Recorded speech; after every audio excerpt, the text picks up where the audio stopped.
3, 2. Oh my God.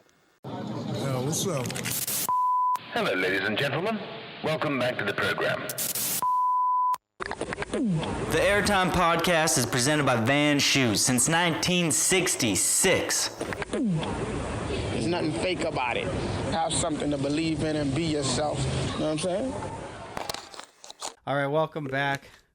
We're in the booth with one of Calgary's finest, smooth operator, one hell of a tasteful approach, and really a jack of all trades for the snowboard community, and we'll kind of get into that and why I articulated that way. With community events, and obviously twin brother of the great JJ, who's my team manager at Vans. Thanks for supporting the show. Right to my left here are the new Infuse boots that y'all should try. Vans Infuse, my favorite for sure. We have Finn Westbury on the podcast. Thanks for joining me. Huge fan. Bigger once I did my homework. How you doing? Thanks, Jody. I'm doing good. How are you? I'm good. We just kind of went over, we did a little hangout. We talked about, drinking coffee, and you said that you had a decaf. You didn't want to do the over caffeine. I had one coffee this morning. I'm halfway done this thing, and I'm like, dude, this is a drug. Yeah, you got the slow drip on that one. This is strong. Like I'm flying. Yeah, I had to be careful. I feel like I got a big mouth, so too much coffee, it really starts to fall. Okay, you're in the streets. How many cups of coffee are you drinking a day? Oh, I need it. I need at least 2. At least. I mean, that's pretty modest. We're 2 before the house. I can drink a coffee at 5 at night, or ooh, I kind of can do it whenever. You got a gift. 5? If I drink, my cutoff is 4. Yeah, no cutoff. No, like if it's 7, and somebody made you a nice cup of coffee, you can still go to sleep. For sure. Yeah. Oh, I've been known to maybe hit the dessert espresso. Oh, nice. Yeah, I like espresso martinis to keep me going if I'm like trying to party. I think they're delicious. And I'm a big fan of the espresso martini. Totally. But my cutoff is 4, but if I'm going partying, then the cutoff is 2, I think. What do you think the cutoff is if you're going out on the town? Like, what time, if you check your phone, freaks you out that you're still out? Probably 2. I probably agree with you. I think at this point in my life, definitely, I'm like 2. Yeah. I got to get home. It's like, if I saw like 3:43 on my phone and I was awake, I would panic. I'd be scared. I would definitely be scared. I would do everything in my power to maybe avoid getting to that point. I mean, we all know that when you get to that point, you don't have a lot of willpower left. Yeah, my cutoff's 2. Okay, let's kick this off with this is more for me than the guests, but I'm selfish, so thanks for tuning in, everybody. Italy. You just did a trip to Italy. Yeah. I want to go there with my fiance. I've wanted to go there forever. My grandfather fought in World War II. Bless his heart. He fought in Italy. There's something about that place since I was a kid that it's like I've always wanted to go there. It's beautiful. The mafia movies that I grew up watching, like The Godfathers. Yeah. I'm just like, I need to go to Italy. I need to eat some olives. I need to have some fresh bread. I need to walk around the countryside. So how was Italy? It was awesome. I mean, we're in a snowboarding space, so I think this applies, but that was my first time traveling without a snowboard bag as an adult, and since I was on vacation as a kid. So that would be 10 years of not summer vacay, really, like that at least. So that was crazy. That was really cool. Italy was awesome, highlight reel, honestly. My partner, who I went out there with, her sister was getting married, and she's celiac, and we kind of heard, we're in the land of pasta and pizza, but I guess it's so clean there that celiacs can eat it. So that made it extra special that we were just eating so good the whole time. And then the wedding, we were in this villa for a week. It was crazy. Had some of the best food of my life. We're eating mussels on the Adriatic Sea, just ooh. The Adriatic Sea sounds nice. It was so nice. I debated never eating mussels ever again after that moment because it was so good. I was if I ever, it can only go downhill. And it has only gone downhill.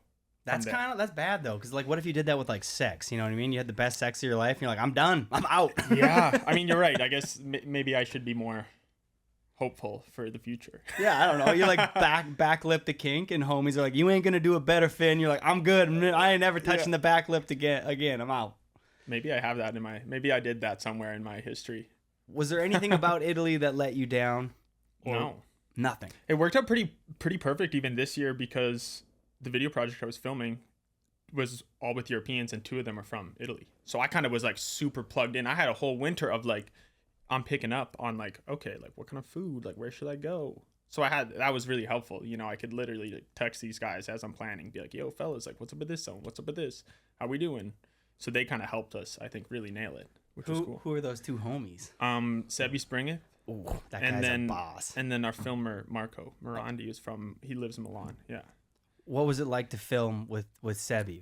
Tell us a little bit about him, because I'm pretty into that guy. He's got great style. Great style. It was great. I filmed with Sebi and John Suter, he's Swiss. So it was great. Those 2 fellows are the best. You know, they're the best, hands down. Like at snowboarding, or do they bring it all to the table? Just at all. They're just awesome. Yeah, great snowboarders, fun to be around. They're down to go out and shovel and work for it. They're just down. They're down to go to the front line and make it happen. They're in the trenches with us. Yeah, for sure. Exactly. Fuck. I love people who are in the trenches. You know, it's like once you go in once, you understand. You know what I mean? But, totally. You know, if you're just hanging out at the medical tent all day, like you don't really get it. But like and what we mean by the trenches are like, you know, if you've ever been, you know, downtown in the city, setting up a handrail with your homies, and you're trying board slides like down the rail, and you have to set up the jump and stuff. Like you've been to the trenches. Mm-hmm. You're trying to avoid security, and it's -20, and da da da da da. You know, it's a process. You gotta fight through it a bit. Yeah, the rental van breaks down, and you're like, damn, we only have a bunch of shitty shovels, and these stairs are covered in ice, and you're like, we gotta go buy ice picks. Exactly. But people are kind of chilling on the whole stair thing, which I think is kind of a good thing. I definitely think a good thing. Yeah. I'm trying to get through in one piece as well, and that's, I think, in general, like what made this past winter nice in that sense is we're just all on the same page with that. You know, wanting to like make it safe, but also still like do stuff that we want to do. Yeah, so, Kuzik said a good one time to me. He was like, you want to like, the vibe for like steel street boarding looks the best when there's snow around, when it looks like snowboarding. You know what I mean? I never, growing up, for sure, I loved like those old Bittner clips and stuff like that with the concrete ledges and the arena snow. Like, fuck so yeah. Cool. So cool. But like, there's something about snowboarding being, and the snowboarder and the photo and everything like that being, you know, with snow everywhere. I just think it looks better. So I'm like, don't just delete all the snow on the stairs. Like JP and Jeremy went way too in on that. Like if you fell, like it's over. You're gouging your leg. Like that Dead Lung clip, I always remember. I think it was Dead Lung. In One Love, he falls down the stairs. It's like bone dry, and like, dude, the homie's gash on his fucking leg is gnarly. Like you're going to the hospital quick. Like, or you just kind of throw a couple shovelfuls down, and you can scoot down them way safer. Mm-hmm. I mean, I think trying to, even sometimes when we're setting up spots, I'm like thinking about where we're shoveling snow from so that it looks natural, right? Because sometimes you're like, I could take snow there. It's easier, but then it's going to look like it's going to look worse off or something, you know? Definitely snowboarding is supposed to be surrounded by snow. It also looks good when you like shape the spot a certain way. You know, you want to dig snow from certain areas to make certain things like the height of the rail and stuff like that like look good. Mm-hmm. You got to like maintain your spots and like make them look as steady as possible. And sometimes it just takes that extra like 20 minutes of shoveling to make the spot go from like pretty sick to like, and photographers know this best. They're like, totally. Photographers are the best at being like, hey, can we just shovel like some of the snow over here because it looks fucking too stupid or whatever. But what do I know? I mean, it's true. The photographer knows, like, let's move this stick. Like, good point. You were at Hood. You've been going to Hood for a while. Yeah. Let's talk Mount Hood quickly here. Like, what was the scene and the vibes like this summer for Mount Hood? It's been different, yeah. So I started, the first time I went to Hood, I was like 13. So that was like, almost like 14 years ago, I think. I went to Wendell's when it was still Wendell's, like Wendell's, proper Wendell's, High Cascade, both had separate. Yeah. So it was different. There wasn't a lot of snow this year, but it's a special place, super special place. And there was a lot of like Salmon homies were down there. The homie Mike Modesti from Calgary came down there and he tagged along. So we were just doing, same thing, different day. It was perfect. Really, I wish I snowboarded more, honestly. We only had 4 days. There was a weather day. So just to get a little taste. But now that I'm in Vancouver, it's like so close too. JJ and I would always drive. We'd drive down from Calgary and that's like a 14, 15 hour like big day. Now it's like, maybe hit it in 6. So it just seems, it was just easier. And in general, it's like good feeling, good place to be. What do you think makes Mount Hood so special? Why is that place so dear to our snowboarders' hearts? Like, why do we love going there? Why do you love going there? What's the magic of that place? I think it was just always like seeing it on the early days of the internet and snowboard media. There, it was like seeing videos turn up when there's like mini pipe clips, and I mean there's that era of of the summer camp recap, and everybody who's now like top of the game, like everybody's paid their dues there, rightfully so, making those videos. So that was, I think, was the super special thing, was like waiting every week, like Transworld, like let's see the new recap. I gotta check out what's going on at Hood. So yeah, and it was funny because I always had that pull to Hood versus Camp of Champions. I think because it was in the States, and it was always like, oh, this is like where it's happening. And I think over the years, like that's how JJ and I even like got on Salmon, was we just started going down by ourselves, and then we were getting Flow Salmon, and they've always like been there, and so we were always like kind of in the mix, and that is what really started. So I even still go down there because I think it's good to do as a Canadian, to go down there and see everybody, who maybe I wouldn't see for the rest of the year. But yeah, you walk up Mount Hood, it's iconic. You've seen it in videos, you've seen it in pictures, you've seen it in magazines.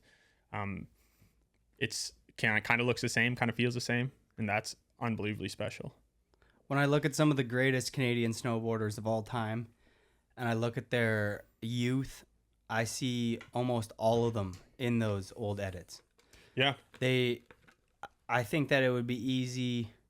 This is a cool chapter, and I kind of have this written down for us to talk about later, or we could kind of flow into it now because it kind of makes sense. But the importance for Canadians or people all over the world to, Hood is just like the mecca for the States, and it's a breeding ground for like the next up and comers. So it does just make sense to, like, if you want to dip your foot in the water, that's a good place to go to see if like if you want to make it and you're good, especially at steel, you can go there, put on a clinic, and be somebody within one summer. If you go and post up for the full summer and you get in all those edits and you meet all the filmers, and I mean typically like Justin Myers there, and Scott Stevens there, and there's like all the Hood people that are there. Chris Grenier, and now he's there with like the bomb hole. It's like, dude, you show up there and like kind of put on a little bit of a clinic, like that's gonna change the game. And it's like you said, you and your brother, you kind of picked up on like there's Camp of Champions, which is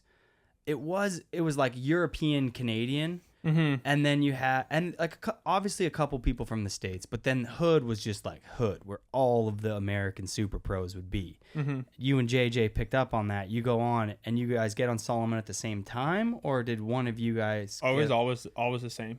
That's dope. And that was like all through like some people in Alberta that were super helpful to rep out there. Jordan Hall and Dustin Adams, those guys are the shit. Plug those guys for sure. Jordan really fought for us to like even be like, oh, like letting Salma know these kids are down here, and that was dope. I honestly, though, like just jumping back a bit, I think Mount Hood's really changed in terms of like being. That's one thing that I think is different, is you had in years prior, there was this opportunity at Hood to like the people that are filming the recaps are filming your favorite videos that year, and that's just not the thing. That's just not really happening. Like there's not quite that same like, there was like a media house, and that was where, like. I mean, everybody had been there, Stark and Rubes and Meyer and everybody. I think they all like paid some dues in one way or another, going up there and maybe just staying there for a day or on a sponsor pass or something, but they were all there. And that's when I think like if you really put on a clinic, they could maybe be like, hey, this guy should like come film with us or something. Like, damn, he's really good. And I don't know if there's quite that same like visibility there. I think that maybe has shifted a little bit to Salt Lake City in a lot of ways. Like nowadays, like that to me has taken a bit of, or taken some weight off of maybe Mount Hood's shoulders. It's like another like midwinter, like this is where like everybody lives, really, you know, like that's where it is in some senses. Yeah, it's popping there these days. Like, and especially how annoying their winter was this year. It's like, fuck off. So annoying. So like, here I am in Canada being like, yeah, cool. Like you live in Hood and Tahoe, and they've had their days, and like, you know, Baker and it over the last like 15 to 20 years, you've seen a lot of those places, especially Tahoe, which was like a mecca for a while. 100%. You know, just get like warm and not consistent winters. And then I'm up here in Whistler being like, it's pretty good up here all the fucking time. And then fucking Brighton and just like not Salt Lake. Brighton? And Brighton, Salt Lake City. Yeah, and like the canyon and stuff. Yeah, like that whole zone just gets like absolutely pummeled with like so much snow. I think Brighton this year, every single day I saw like the Vans crew riding up there, and I'm like seeing Mike Boggs clips just getting snorkeled day after day, and like Parker and Blake and Harry Hagg and that whole crew, and I'm just like, I'm getting annoyed up here. I'm like, dude, I live in the fucking mountains to be riding that shit, and you guys are getting it like it was like 90 days of powder. Totally. And like I think it was, you know, kind of again referencing what I was saying, like they all lived there, or a lot of people lived there, so it's just like, oh, we'll just go and ride in bounds or like duck a rope and film amazing footage, and we just have to drive up to the hill. Like that's pretty cool as well, you know. That makes sense. And maybe if the winters are more like that, you know, we'll all go down and try to get a taste. Well, it'd save you a lot of money on the sled if it snows that much. Like on hill filming is really hard unless you're Arthur Longo, but like it's really hard to come out with real clips. But if it snows day after day, it doesn't matter. It's like everything can turn into a clip because there's enough snow that it like looks dope, and it's not too tracked out. You don't have to worry about like dying. But like when you Which get is like, nice. That's super nice. And it almost seemed like they would get like fucking a foot of snow, and then they would get sun. It would be like snow, high pressure, snow, high pressure, and I'm like, oh, I was so annoyed. I was like, do I go down and post up and like go? And I should have. And it's like, I think that it really, they had like the whole early season with what's it called, the Bone Zone. The Bone Zone, which is kind of like popping, and then they have that other zone in the woods with like the spot. The spot that Seth and Jeremy and JP kind of set up, and Simone back in the day, like that spot, and then their early season kind of rails park scene kind of pops off pretty quick. And then they have winters with that much snow. It's like, damn, if I was a young kid, I'd be like, maybe that's the post-up spot if I feel like I'm the next kid. I mean, it's funny. I finally went to Salt Lake City this year. I went twice, and I had never been before, which is ironic because JJ went a couple years ago, and I feel like he kind of tided it over for me a bit, and I never felt like, and it was definitely this year, and I was like, I got to get there. In the same sense that maybe when I was younger, I was like, I got to get to Hood. And that was pretty cool to see. The scene they got there is insane. Bone Zone there's so many people there. I was shocked, you know, and there's like just little rails in the ground and barriers and stuff. And there's so many snowboarders, so many skiers just making it happen. And then, we went to the spot. That was pretty cool. There's one time at this spot, Jeremy was there. It was like Jeremy and Daryl. I remember like standing at the top with all these people, and Daryl did a backflip. Jeremy's down there. I'm just like, God damn it. I would definitely like called my brother after that one or something. I was like, dude, today was unbelievable. Like you wouldn't believe this, which was sick, you know, just seeing it. Cause I've seen the spot online and stuff. It was nice to be welcomed there. Perfect little start to the season steal, you know, that rail there is just, they got it. It's minty. It's perfect. So that crew, you know, you go down there, it's kind of the mecca down there. Was it inviting? Was it nice? Do you feel like it was forced? You're like, this is good for my career, so I'm down here. Or you like get down there and you're like, I fuck with these people. These people are dope. We're on the same wavelength. Like, this is fun. I'm having a good time. I just went to hang out with my friends, really. That was never, it was like partially, like, I think subconsciously, I was like, I should go there. You know, it's good. But also, it's like, I want to see my friends that maybe I don't get to see, that don't come up here as often or something. So that was all part of it. And it was welcoming for sure, you know, because it's people that I've seen in either, you know, it's nice to see people, meet them where they're at. Not just like, oh, we're all in Helsinki and I see you here. Or like, we're in Montreal. Sick. But it's kind of different to see them like this is your zone. Like, what's up here? Where should I go for food? Things like that is cool to kind of, see friends home court a bit. Who are these friends? Like, who are the homies that you want? Like, damn, I got to go see this cat. Like, I like this guy. I mean, or girl. Emma Crosby's a good one. Like, that's who I would stay with down there. Shout out. If I was on the bomb hole right now, I'd press the air horn. Naturally. Emma, fuck, she's the best. Yeah, Emma's awesome. So, like, going in and kicking with Emma was great. And then, I mean, all those Dust Box cats are there, and Reed's down there. And some of those guys as well who I had filmed with for snowboarder years and, spent a lot of time with. And maybe I didn't get to see them as much since then. So, like, Cooper and Reed and stuff, it's always, like, awesome seeing those guys. And not, like, that whole scene that they got going on there too. Like, the whole Dust Box vibe is pretty perfect in a lot of ways too. You got to respect that. Oh, dude, for 100%. It's funny when it doesn't happen. I don't hear it often, but every once in a while I hear somebody like chattering about like Dust Box is overhyped, blah blah blah, and it's like, and I'm looking at it being like, I've been in the game for a while now. I'm watching their videos. I'm like, no, this is just good.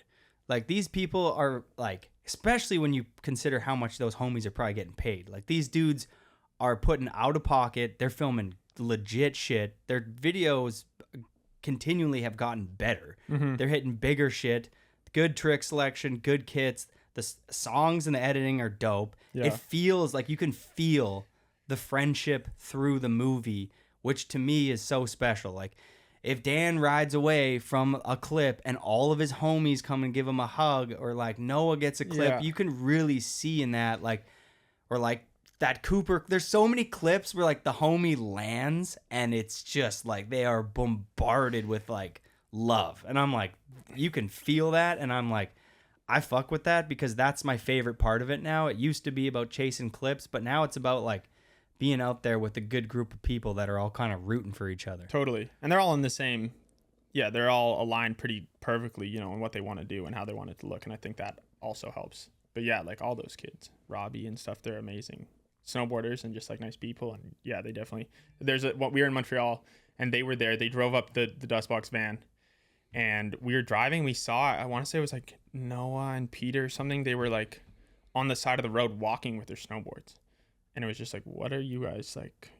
What's up? Like, holy shit. And they're like, there's not room in the van. So we're like the transit crew. And there's like so many people on this trip that like 2 or 3 people every day would be like, oh, you didn't have a spot, like time to hop on the subway and like go maybe scope some shit or like go walk around and like try to find something. And if they find something, maybe they call and it's like the other crew's looking, but there wasn't enough space in the van for everybody on the trip. And I thought that's awesome. That's pretty epic. At the end of the day, you're just like, I would personally love to be on a trip when I always had a spot in the van, but hey, beggars can't be choosers. Talk about grinding and making it happen though. You know what I mean? Like, there's so many people. Like, you don't want to bombard a trip, you know what I mean? Like, if nobody likes the person that wasn't invited and it's like you're trying to not invite that person, but then they weasel their way on. But then there's like all the homies that you wish could be on the trip, but it doesn't make sense because you can't afford the extra rental car. But if homie is down to bus and like just make it happen, bring him on the fucking trip. 100%. You know what I mean? Yeah. 100%. No harm, no foul at that point. Like you're just chilling. That's awesome. The Airbnb is probably cheaper because you're sleeping on the floor. Let's talk about some key things that someone should bring to the table if they're getting out into like filming. Like, you can be a good snowboarder, but like maybe break down what things you should bring to the table if you want to be a key player amongst your crew. Great question. I think at the end of the day, like, there's got to be bring a work ethic. I think that's pretty helpful. Don't not shovel. Bring your work ethic, bring your shovel, bring everything. I think being a team player as well, it's like, it's not a team sport, but in a way there's aspects like that, when I think you got to go to bat for what your friends want to do. And if you're on a trip with somebody, I think to a certain degree, like when it's not your turn, you can weigh in. But if your homie wants to like do something that's out of pocket but doable and they're committed, you're along for the ride, and I think that's also sometimes like there's trips when you're the guy that's like hitting spots that take 15 minutes to set up and you get them in 30 minutes, and sometimes you're the guy when it takes 3 hours to set up and you board them for 5 hours the next day. And sometimes that's you, sometimes that's your homies, and you just got to be down to show up and be like, at the end of the day, like if you shovel for me for 15 minutes, like I'm not gonna like complain if your spot takes 4 hours. Like that's just life, because eventually my spot will take 4 hours, and I hope you show up for me too. I think that's pretty integral to that. That was beautiful. Who do you think, or who have you experienced in snowboarding? You filmed for a ton of things, and we're gonna touch base on these.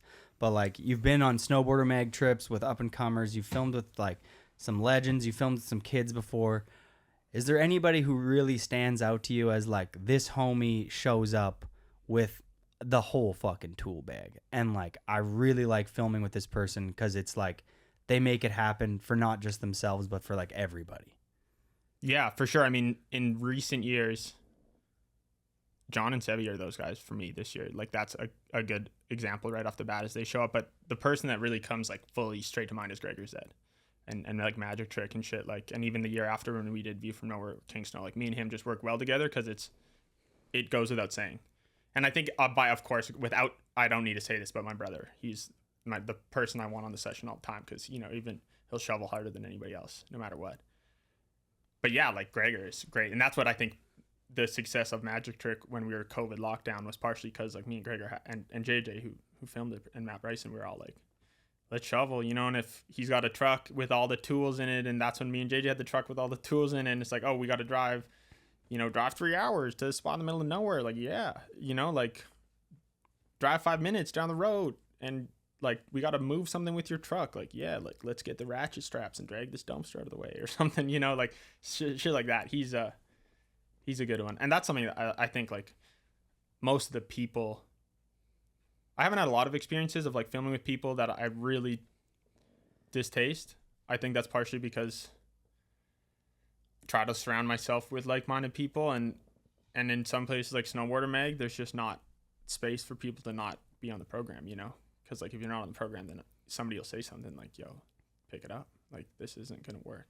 Like it doesn't work that way sometimes. And I have, there has been those conversations sometimes, and they're like, that's a kind of a gray area. Totally. No, it is. I feel like I always try and work really hard, but there's definitely sometimes I catch myself slipping. And I remember this one time I was just like in this slump, like I had a bunch of life shit going on, and I just wasn't in a good place, man. I shouldn't even have been on the trip to begin with. And I'm on a trip with like, it's me, Torstein, Bittner, and Fronius and Anto, and I'm like in another dimension. I was going through like a breakup at the time, and I'm like not pulling my weight. And I just remember like being like, that was a big opportunity for me, and I fucked up. You know what I mean? Like I wasn't present, but like looking back now, I feel like if I was the older person, I'd be like, dude, this kid's fucking blowing it, blah, blah, blah. But it's funny sometimes, like some people, like maybe they're like kind of going through some shit, and you need to just be like, hey, like I can tell you're fucking thinking about other stuff, but like if you're gonna be on the trip, it's best case that if somebody could have looked at me, they should have been like, dude, if you're gonna be this fucking shitty vibes dude who's all bummed out about his chick, go the fuck home. Straight up. Like, because I'm there with the best, and they're trying to produce, and like me and my bummed out little bitch vibes need to go home, because like I'm not bringing shit to the crew, and it's like that's tough because it's the winter's really short, and you're like, but I still want my clips, and it's like that's the one point I'm just looking back at myself, if I'm being honest, that I was like, that wasn't dope. Mm-hmm. So like it's knowing like maybe if there's a bunch of shit going on in your life, maybe don't go on the trip, but then at the same time, maybe you need to go on the fucking trip because those people can get you out of that rut. There's a balance there. Totally. There's a dance.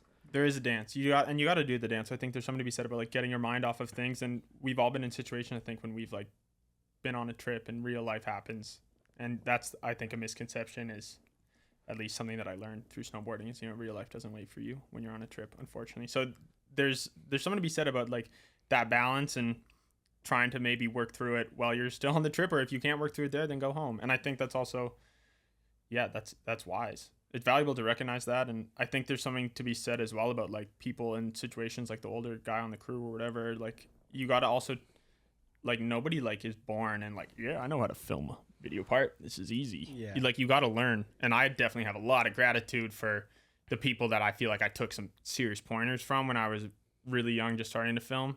And then, equal gratitude for the people that I started filming with, like generally like Tom O'Reilly and JJ, of course. And by extension, the SRD guys, because like we figured that shit out the hard way. Like I honestly think we like fucked up in every single possible way we could and just learned from that.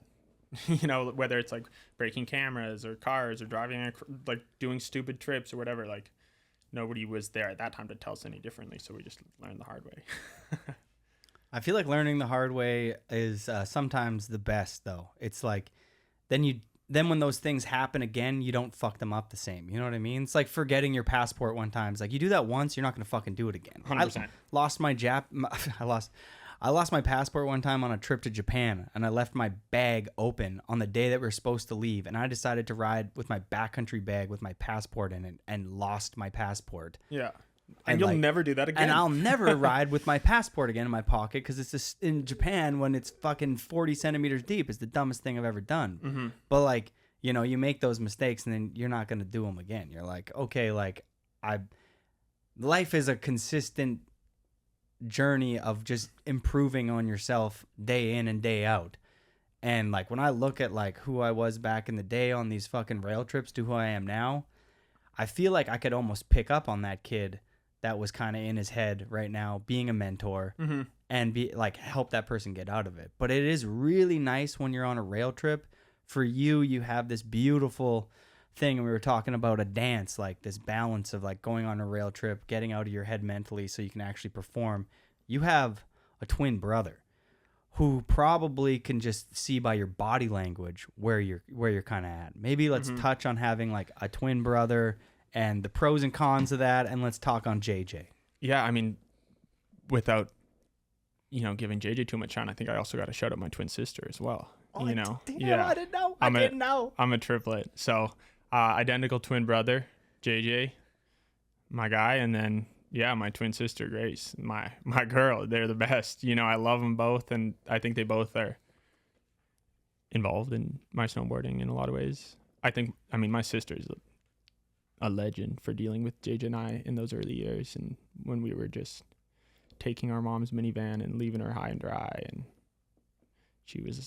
felt like we were maybe ganging up on her because me and my brother are, JJ, and I think anybody that knows us both also knows that like me and JJ are really similar in a lot of ways. We're by far our own people, but there's a lot of overlap in terms of like that's my best friend for sure. And I wouldn't be here snowboarding without him. I always, and I'm gonna stand by this, like I always felt like so we can talk triplets in a second as well, but we're talking identical twin, like snowboarding vibes. Like JJ was always better than me, straight up. Like I always felt the way. I remember Panorama, like learning to snowboard. We were kids, and it was like last run. There's this little jump, and JJ did a back three, and stomped it. And I did a front three again. I'm doing some air quotes here. Did one. I probably did like front 270, watched around, but nobody was behind me to be like, you didn't do it properly. So I remember I'm like, we both did it. But I know in my head, put a box in the landing and maybe we'll talk. So there was always that, like, I feel like if JJ did something, I'd be like, well, I can do it. I just got to wrap my head around it. He's goofy, I'm regular. So that really helped in a lot of ways too. Because if he was doing something, I could just watch him. Like, watching JJ do back lips, that's like my switch back lip. So that's like how I learned how to switch back lip, was I'd be like, JJ, do a back lip. And then he'd be like, okay, that's where his shoulder is or whatever the hell. Like, if he can do it, I can do it. And that was sick for sure. So I still, I was talking to you about this. He was always like really good at spinning backside and stuff. And now literally anytime I ever do a back seven, I send him a clip of it. I'm like, yo, I got you finally. Cause there was so many years when he was just like, always had these things that I was like, yo, I need to get this. Oh, that's wicked. I just got off a phone call with him, and he was saying the opposite. He's like, dude, Finn's the fucking boss, dude. Like, because I was watching all the old footage, and when I watched Volume 3, and Sick. JJ has Ender in that, I was just, I called him, like, kind of being like, yo, I know you're, like, my team manager, like, don't cut me, dog. Like shit, like homie was good. Like Yeah. like real good. And was that like a healthy competition over the years, or was it like was there animosity between the two of you, or is it like you guys were always civil and like Never animosity. No. like who taught you to? I feel like the reason why I'm asking and curious is some of my closest friends, Andrew and Mike back in Winnipeg, identical twins, skateboarding and stuff. There was always like they were rooting for each other, but they were the harshest to each other. And I just don't see you and JJ being like harsh to each other. No, and we're not. I mean, honestly, like I have such a great relationship with both my siblings, and I would never trade that for anything. And I think that's also like when JJ and I were younger, like we would beat the shit out of each other. Like, and we're identical twins, so it'd be like nobody Like, would ever win. legit beat the shit out of each other? Both fight. bleeding in the face. Nice. Like 2 bloody noses. Not nice. But No, but like, and we had a legit. trampoline and we just like brawl on the trampoline, and we like would fight all the time.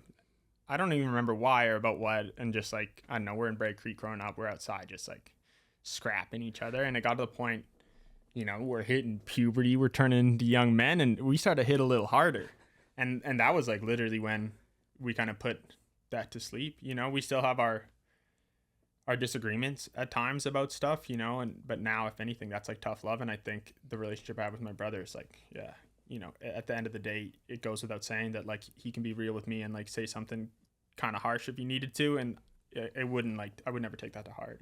It was never like that as adults. Would you give your brother credit to where you're at today then? Do you think like you're at where you're at today because of JJ? 100%. Yeah, 100%. I mean, it depends on what we get talking about, but I mentioned this to you earlier, you know, like I instinctively like talk about my like snowboarding as like a we thing, you know, it's always me and JJ. I couldn't have done it, you know, like when we graduated high school and started like filming Volume 3 that first year, we both were like going and working up north on the road, and I bought half the truck and he bought half the truck, and I bought half the death lens and he bought half the death lens, you know. So we bought a truck and an HVX and an extreme fisheye out of high school working on the road, and we just split that shit right down the middle, 50-50. Damn. Yeah. So, and that was like, even that, like the fact that the financial barrier was half, you know, it was always easier to do something because you have somebody backing you up. And driving across the country, you know, somebody switches off halfway. It was never a deal, you know. And if I was tired, he would drive to the spot. If he was tired, I would drive to the spot or something, you know. And that was really cool because there's always somebody that was in your corner. And by extension, the rest of SRD, I think like we just got super lucky with Calgary at that time, you know, and a couple of the right people at the right time to like all help us get there. But yeah, JJ, I owe everything in some way to him. And even I'm still, without a doubt, like still snowboarding and still filming parts because of him, you know. There's a lot of brothers in snowboarding that have really fed off of each other and I think have achieved greatness from that, like John Jay, Eric Jackson. Yeah. Eric Linus and Bjorn Linus, like those I'm butchering the last name there, I'm sorry. But like those two, I mean, Eric left a little early, but like at the time, Matt Cass, Danny Cass, Craig McMorris, Mark McMorris is like brothers who like snowboard together. Like you're an identical twin, which is different, but like, dude, there is some serious fuel there. Like, yeah, for sure. You're like, you see your brother tee up a switchback lip and you're still learning back 50s. You're like, I'm gonna step it up soon. Like I want to be as good as my brother. Mm-hmm. And I always kind of looked up to that shit because I didn't have a brother, but like I could see what drive it would give you. Like you're like, because you constantly have like a marker. Like the one that's the best is like, you're like, I want to be as good as my brother. Mm-hmm. You know what I mean? So it's constantly inspiring. Mm-hmm. And I think, yeah, it's funny that he said, it's funny that JJ said that he felt the same way as me, because I think, you know, I don't think it's a secret among me and my friends that he was always the better one. I applaud I applaud his humbleness. I simply don't think that's true. But yeah, I mean, it was awesome. And that's also partially like, obviously he's not snowboarding the same way that he is now, but that's also partially why I feel like that kept the fire lit for me, or like still is, because I'm like, yeah, I gotta put on for us both too, you know. Maybe let's chat on that. where do you want to go? I mean, that was like a moment when JJ again, I was saying this to you, like I wish JJ was in here because then we could really get into some twin shit. We could be finishing each other's sentences and stuff. But none of that. But yeah, he like stopped snowboarding, and I remember he like left at a good point with an injury, and it's not my story to tell. Unfortunately, I would love to go into it but I can only speak my experience with that. You know, when the one day he like dropped we had up until those points, we had all the same sponsors. We always had, you know, that was kind of part of it, was like, it's kind of a package deal. You know what I mean? And like, you're not necessarily getting like 2 for 1, but like, you kind of are at a point. When it started, it was like that. And when he was like off of it, and I remember it was just a really hard year, and that was probably the most stress that our relationship was actually as adults, just because our identity as snowboarders, like, you know, we put a lot of time and effort into this shit. And when he was out, I seriously had to like think and be like, damn, like maybe this is time for me to like, you know, this might be my way out too, just because like my snowboarding up until that point, I think we were like 24 or 25 when that happened, 23-ish. It was always just like filming with JJ. That was like what it was. So I had to kind of reevaluate my relationship with snowboarding because of his injury. And then, he just, he hopped out. And I think that's awesome though, in a sense. And I hope I can, you know, go it on top like that in another sense. Cause like his, you know, the last video part he filmed in everybody, you know, in my personal opinion, you know, the only part that, you know, that was my favorite part in the video. I think obviously Cooper and Reed had good parts in that video and the other fellas and stuff, but in my eyes, he had the sickest song and shit. And then that's like, you go out on that, like that opener, he does this massive frontside like Miller flip on this tube, and that was his opener. And I remember like, dude, that's the opener, the last part you ever filmed. Like run that, you know, that's kind of timeless. It was like perfect. Yeah.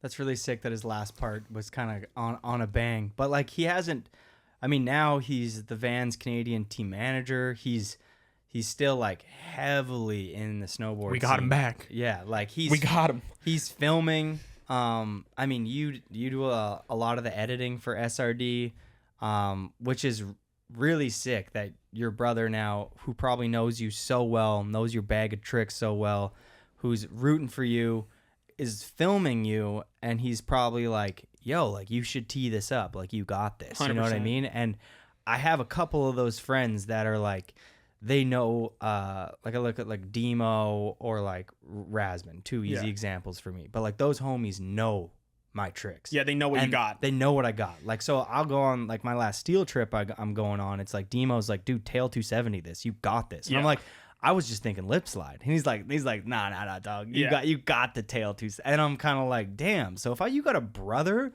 who's been riding with you since day one, who also knows you so well, who kind of knows like, dude, you kind of want this. I know we were talking this summer. You want to pop off. Like, you got the switchback lip on this. And you're like, you know what, JJ? I fucking do. You ready? And that was also, like, I think an extension of that, like, in the early SRD days, like, JJ and everybody, but, like, Tom O'Reilly also, I think, was a perfect person for that one. Like, I remember distinctly filming Twist, and it was actually ended up being my ender, that video part. It was just switch front board, and I was like board sliding it, and I was like, yeah, like I was scared. In the back of my head, I was like, maybe that the double rail, the double like flat. Yeah. And I was like, I don't know about that. And those boys were just like, nah, like that's a scary one on a flat, drop flat. Because if you slip out on the switch front board, you're getting smoked. Yeah, but it was weird because then like I think I was like, oh, I don't know, and they were like, nah, you got this, and I was also like that. That year was like a pretty pinnacle year, you know, with Tom and Kennedy and Lucio and JJ, and that I think when they like were like, no, you try this, and I think it was like 2 or 3 tries, you know, like but I would never have even got there if I didn't have those people with me.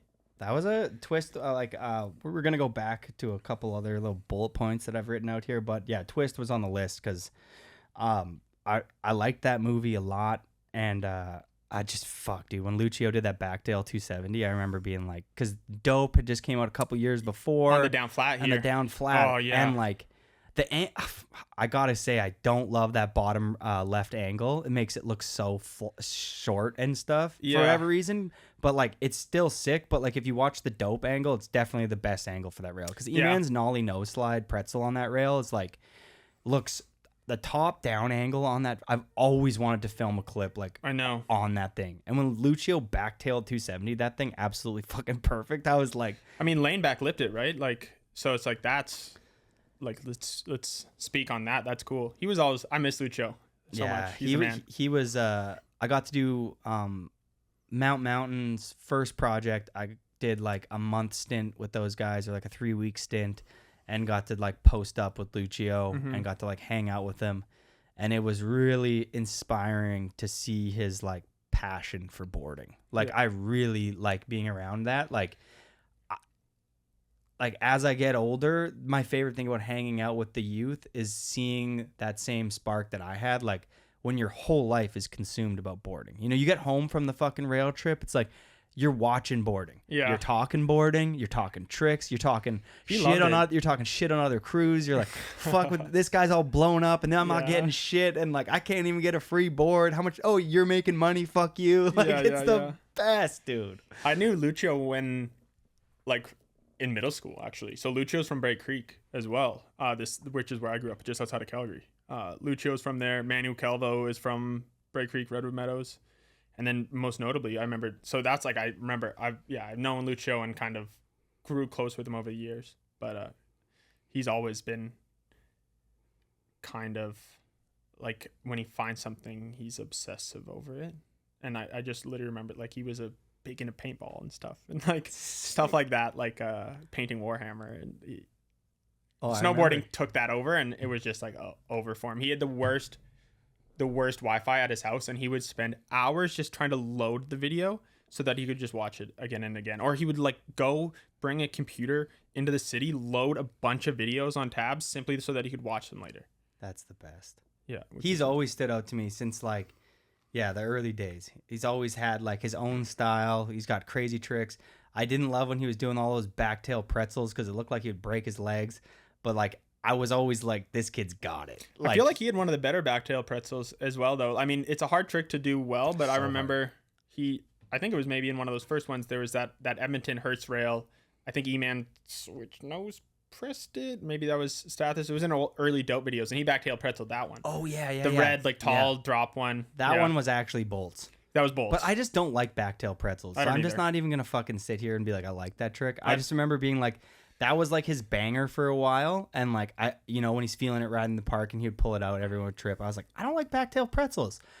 And to me, he was so fucking good. He didn't need to do that trick. It's kind of like the half cab 50-50, like front three. You know what I mean? That's illegal. That's an illegal one right there. Oh, fucking word, dude. Yeah. We're going to knuckles on that one. But that's also something that I definitely was hitting that when I was a kid. Oh, for sure. For sure. That when was when you tee up a half cab 50 front three, you're just like, you just think that you like unlocked like this shit. And it's like, you did. You unlocked the, I don't know, like fakey 50-50 something trick varial or some like weird trick that nobody ever wants to see again. And totally. I remember actually like on another like kind of looping this back into Bray Creek, the Lajeunesse brothers. So Nash and Spencer, they were, this is before my time. They had like a backyard park in Bray Creek and shit, which was like, I think it was covered in like there was like a Trans World picture of it or something. And so I knew of them from Sandbox and stuff.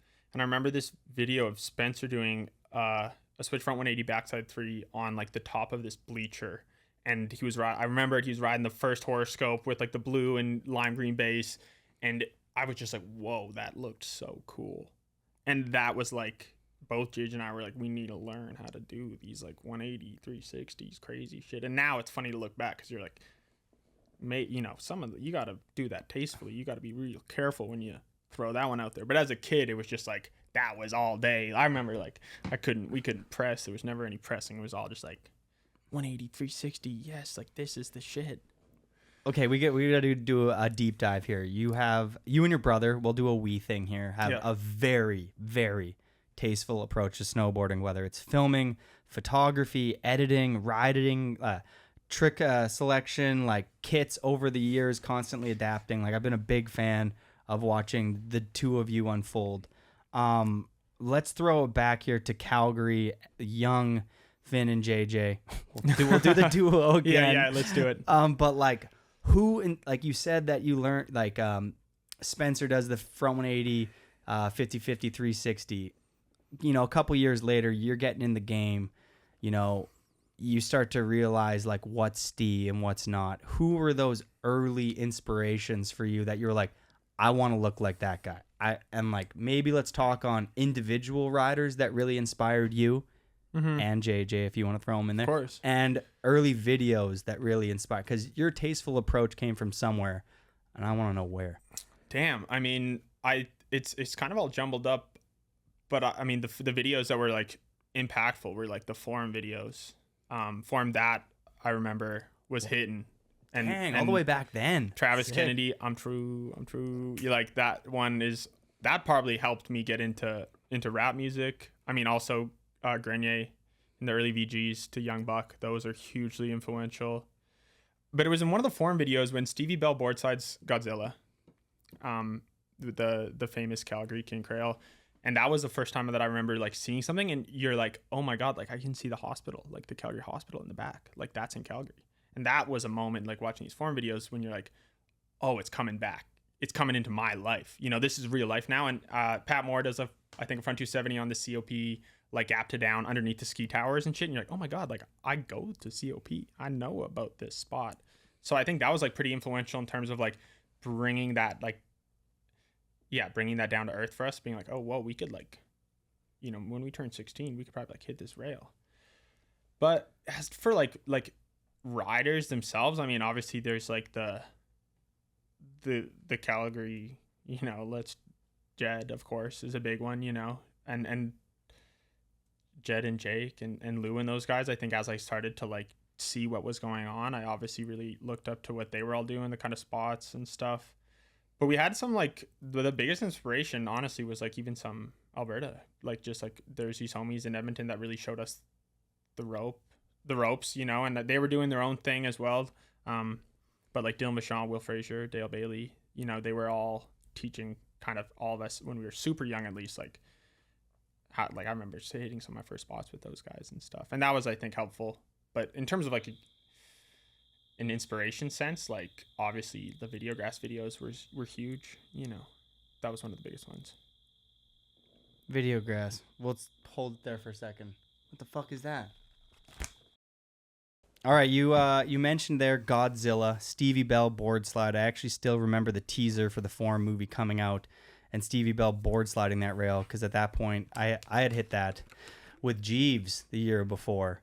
Andrew tried a tail slide 270, came off into the stairs and got absolutely bodied. Yep. And I was so scared when he went off into the stairs that I did a nollie front 50 that never made it in the movie. I'm still kind of bummed. I'm like, come on, that trick's Steve. That's kind of And then I was trying nollie 50 back 180 because it's safe. You're coming off in the stairs.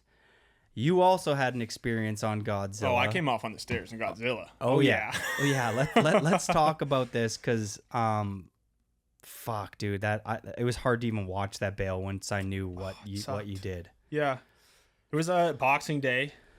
Yeah, I think the year that this is Rec U, so like year after high school, and we're just like chomping, trying to get it, and I wanted to switch back 50 it, and I tried, and I think it could have gone, but I just like came off just like off the kink on the inside and bad timing, like slipped kind of backwards. It would have been, lesson learned. Now I kind of try to ride stairs a little differently, and I like just wedged myself in pretty perfectly like around that last support and just like wrapped my leg around it, like tib flip, floppy leg, like unstrap, like roll over, my legs like flopping above me. And I remember like just grabbing it and being like, crazy experience though, you know what I mean? And in a whole thing, like I like really messed up some nerves in my leg that I still have to, I like can't lift my big toe from it still, like that's like 7 or 8 years ago. And it's actually kind of funny. I hit my shin this year on this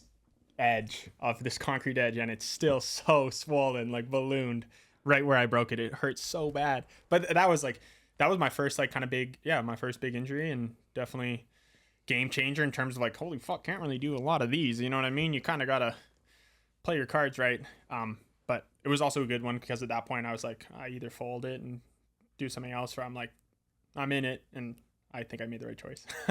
Was that your first major injury? Yeah, it was. I think I've like broken my wrists and stuff before as kids, but it was never like that. Like I was in the hospital for a week, I was like on blood thinners for a month after like sticking in my stomach because they were worried about compartment syndrome and like losing my leg because it was like so swollen. You know, like if you have compartment syndrome, it just dies. So that was like a big thing. It was just kind of messy. Like I was in there and my leg was so swollen that there's some irony actually in this. My leg was so swollen that I was like, they had to wait for like 2 days until they did surgery to like put the rod in. And I remember telling the nurse the morning of the second day, kind of like in a funny way, I was like, yo, like, so half my foot, like kind of from my big toe down, I couldn't feel, but I could move it. But my big toe I could move, but I couldn't. No, my big toe I could feel, but I couldn't move. And the rest of my foot I could move, but I couldn't feel. And I told this to the nurse, and then I was in surgery in like 30 minutes. And it was like that the whole time I was there. And I was like, damn, maybe I should have like said this a little earlier. You know what I mean? Like if this is that big of a thing for you. And then I was like on painkillers for like hydromorphine, and it like wasn't doing anything.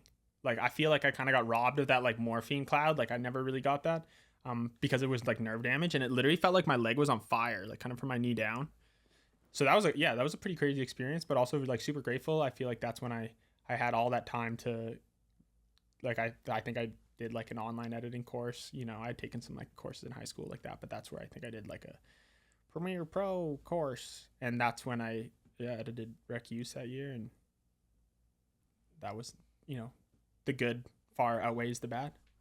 I think that you're very talented at editing. Your brother's really good at filming. I mean, you're probably good at both, but like, yeah. Well, SRD, you've probably filmed some and then edited probably like 8 projects or something like that, or maybe more, maybe less, but a lot. Mm-hmm. And they've all really connected to the core snowboard community. Everyone's always excited to watch a new SRD film. I think that you and your brother and the community there, Matt, another filmer, have really like helped shape the Calgary community. There was like the early on crew. I forget that like TJ Schneider and stuff was in, but then there's like, you know, there's the Greasers, and there was like Bird Gang, and then there's like from Edmonton, and then, you know, the Oil Country, and it's kind of evolved, and now there's Upper Management, which is the new youth kind of crew. But SRD for a while there, I mean, Put It in the Bowl or whatever was kind of like a different crew. I feel like they were more like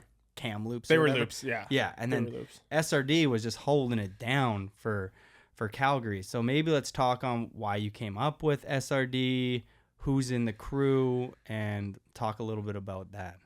Yeah, so that came at a point when, I mean, the biggest person who really like drove that, I would say, is like Tom O'Reilly. So we met him through Riders on Board. And it was like Tom and this other kid, James Leal, I think are the people that actually thought up the name SRD, Ski Race or Die, because we're all from COP. We all grew up at COP. And I think what happened was Tom almost got, if I remember correctly, hit by a skier in a ski racer. And that was like, oh, Ski Race or Die. And then it kind of just turned into this thing. And then JJ and I kind of, you know, we were there pretty much from the inception in that sense. And then, you know, James moved on, and it was like me and JJ and Tom like really were like started to make like edits. And at this point, Tom was the one that he had like a little DSLR, and he was filming and editing.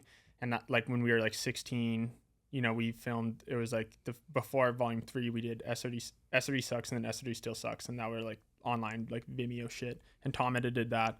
Tom was always kind of shitty with giving the footage over and stuff. And we were all like trying to get, I want to ride for this shop or whatever. So that's when we started like, yo, Tom, like I'm going to look after the footage now because I'm going to be good at sending it to you, and vice versa. So that's kind of when we started like taking that over. And then, yeah, the first one was like Volume 3, when it was like, we bought this camera. Me and JJ bought this camera and the Death Lens. And we did that. But the rest of the crew is like, two of my best friends, Kyle Larson and Brett Mills, those kids actually were in Riders on Board, and then they waited a year around for me, JJ, and Tom to graduate high school.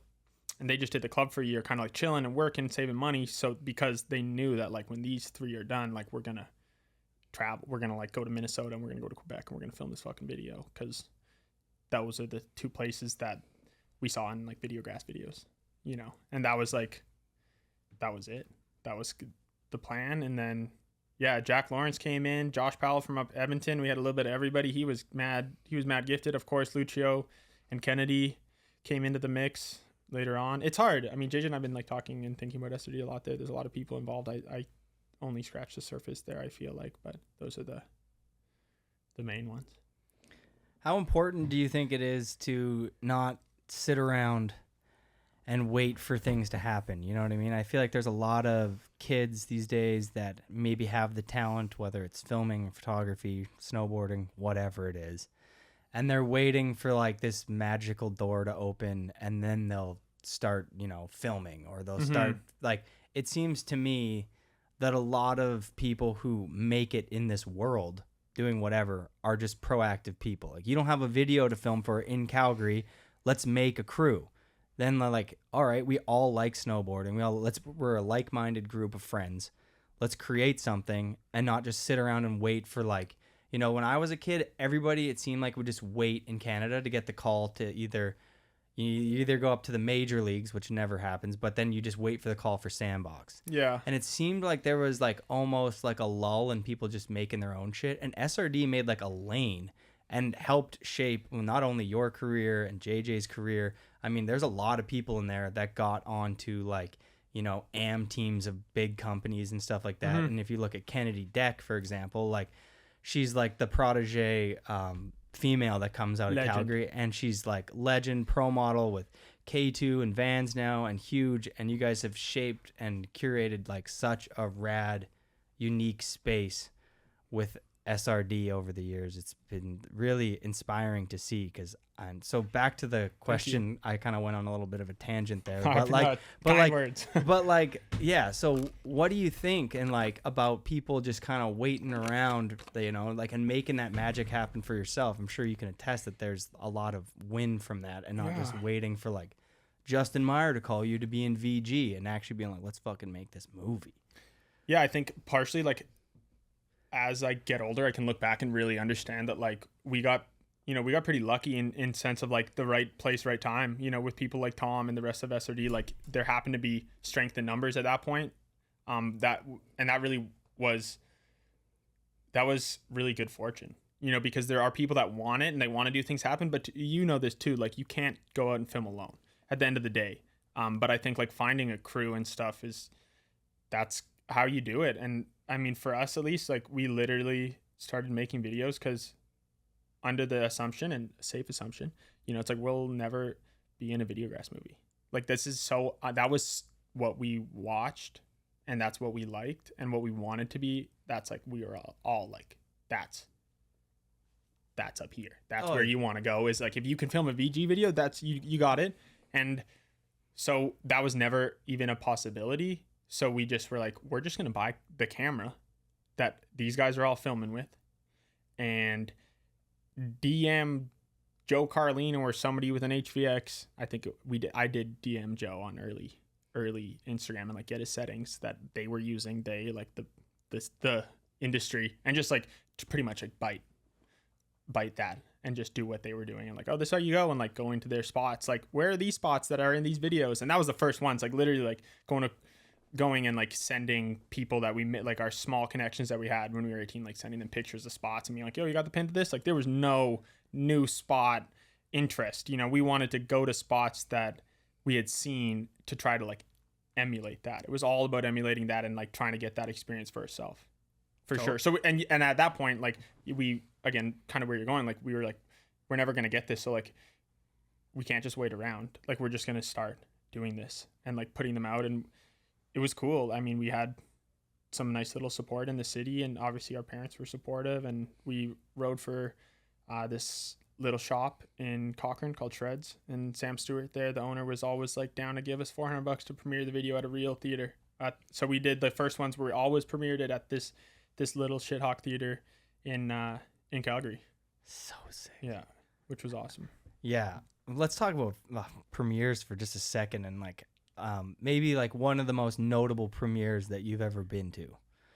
You know, you're in Calgary, there's like some real, like, I feel like they displayed some of snowboarding's best throughout the years. Like, was there ever a premiere you showed up to and you're like, damn, like, I want to have a video like this that's like pop? Yes, not in Calgary though. Actually, I remember, again, Jared Anderson, Jed's brother, who does Riders on Board. He brought some kids down to the States for summer camp, and it was the last one's premiere. And I remember being in there, and we all were like, if a bomb dropped on this theater, snowboarding would be fucked. So like that's how many we're like all of our favorite snowboarders are here for that. So that was like the one when, and it was in a theater, like red seats. You're like, that was the one when I remember like, okay, we need it. And that was probably like a couple years before we did the first one in Calgary. Like the first, like that was definitely the inspiration there. Let's shout out Justin Fronius Cab 270 on that kink in that video part. Holy fuck. Yeah, his shit was just on at that point. That Cab 270 through that donkey is like one of the best clips ever. It's so, you know the clip I'm talking about? Yeah. Cab 270 down, flat down, and then through the donkey. Is that the one when Grenier breaks the shovel in the landing?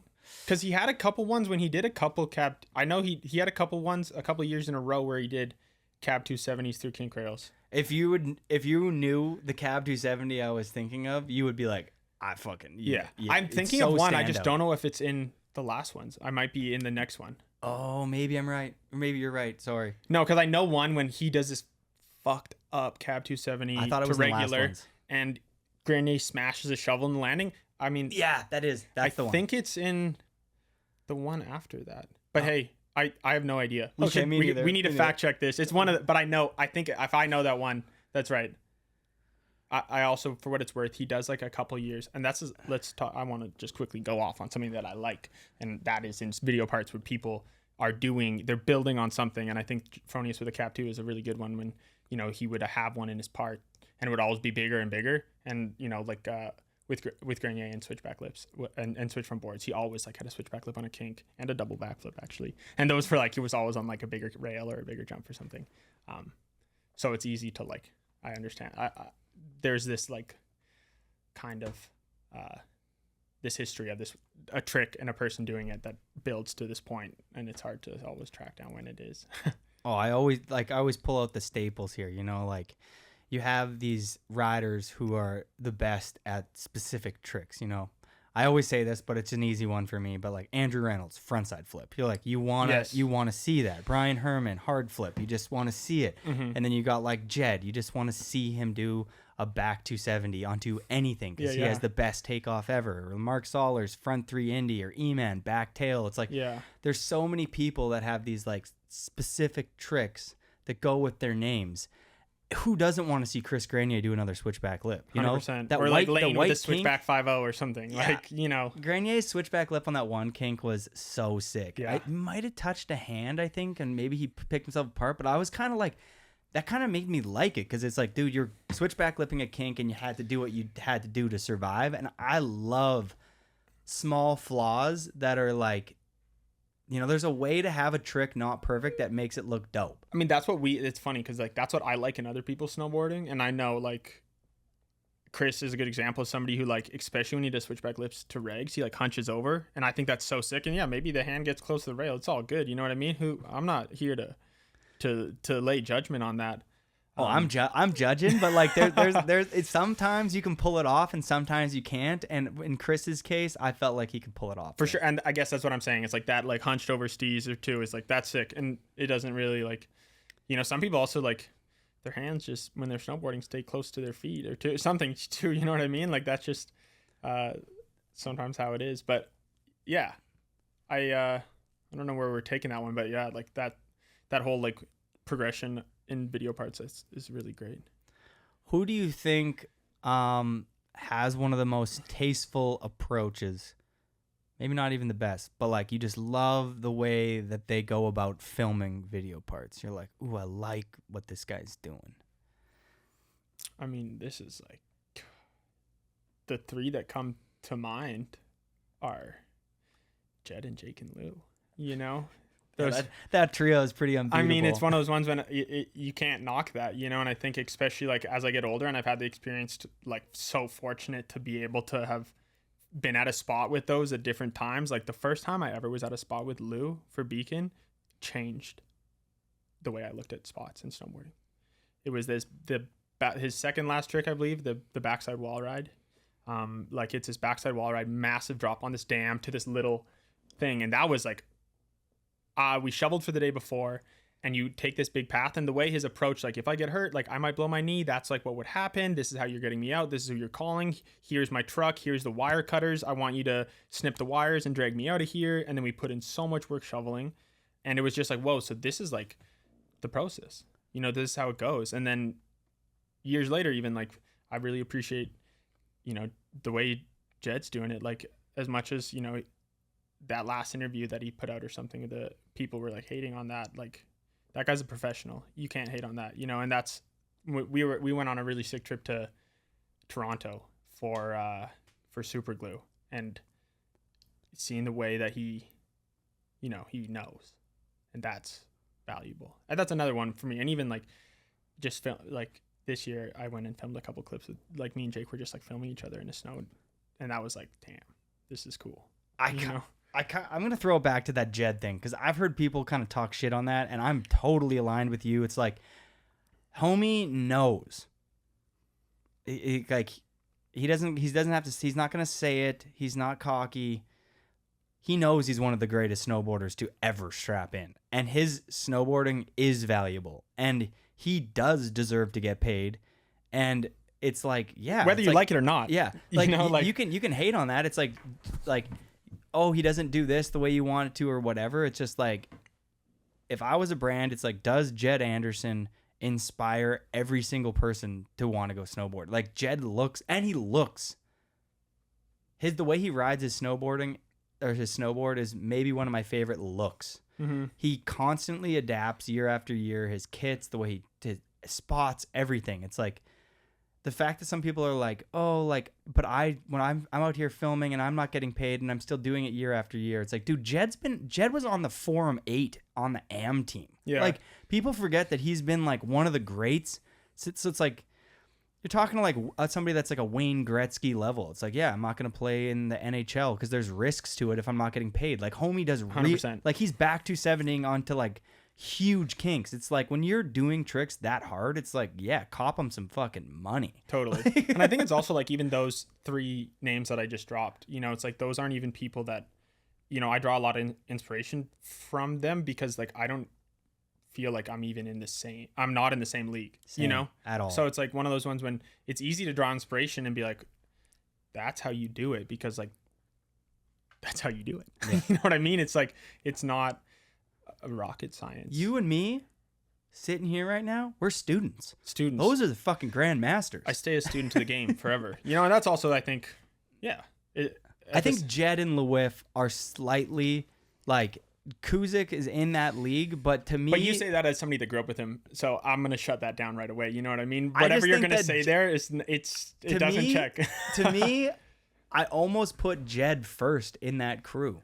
Just from how long... Like, oh, fuck, I don't know.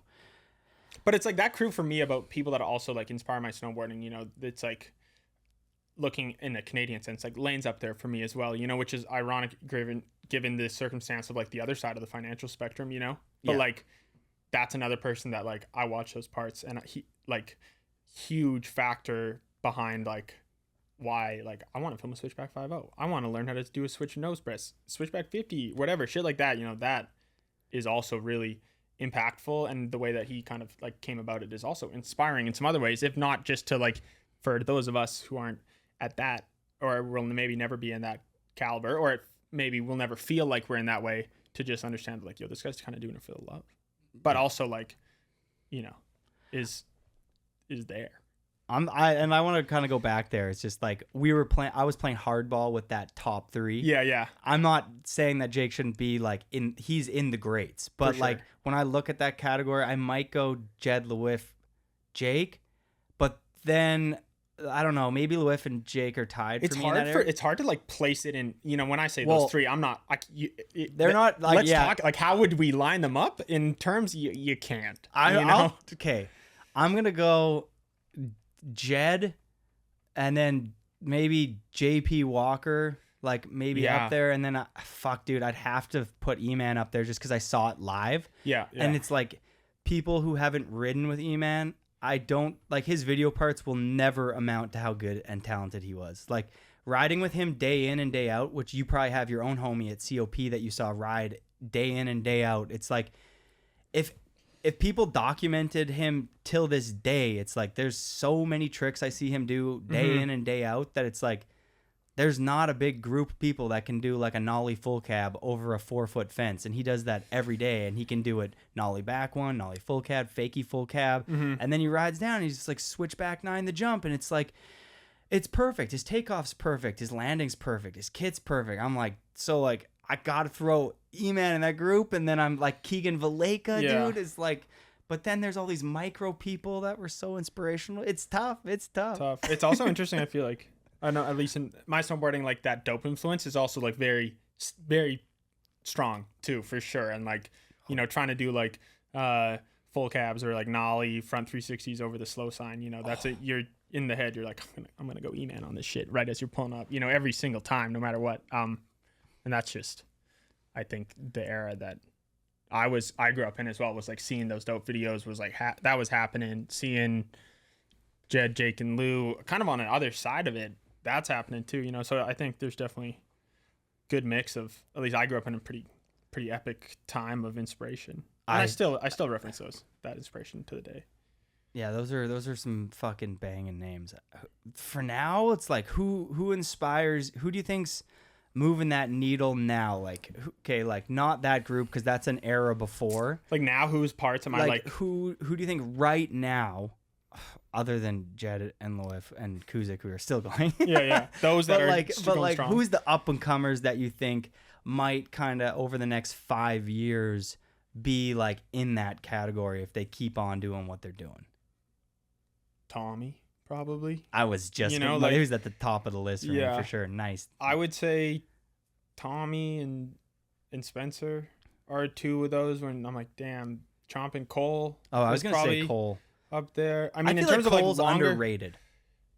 I'm gonna say it. I think Yeah, that Cole I mean- Naven is underrated, and I think that like how beast he is like he is him and that whole group, Tommy, Yeah. Spencer, and Cole are insane. And then I guess maybe like beyond that, like I also, you know, I think Cooper, if he's amazing, and watching, you know, the first, like I think everybody was his first part, and being there for that, you're like, well, okay, damn, and that's like, you got this. I think there's another person that comes to mind that's like really kind of all over is like, I think Reed is amazing. You know, he's got a nice ass cab 9 in the backcountry, and he's got some steel. You know, that's another person that is like, if you stay loyal, I think there's some stuff going on there.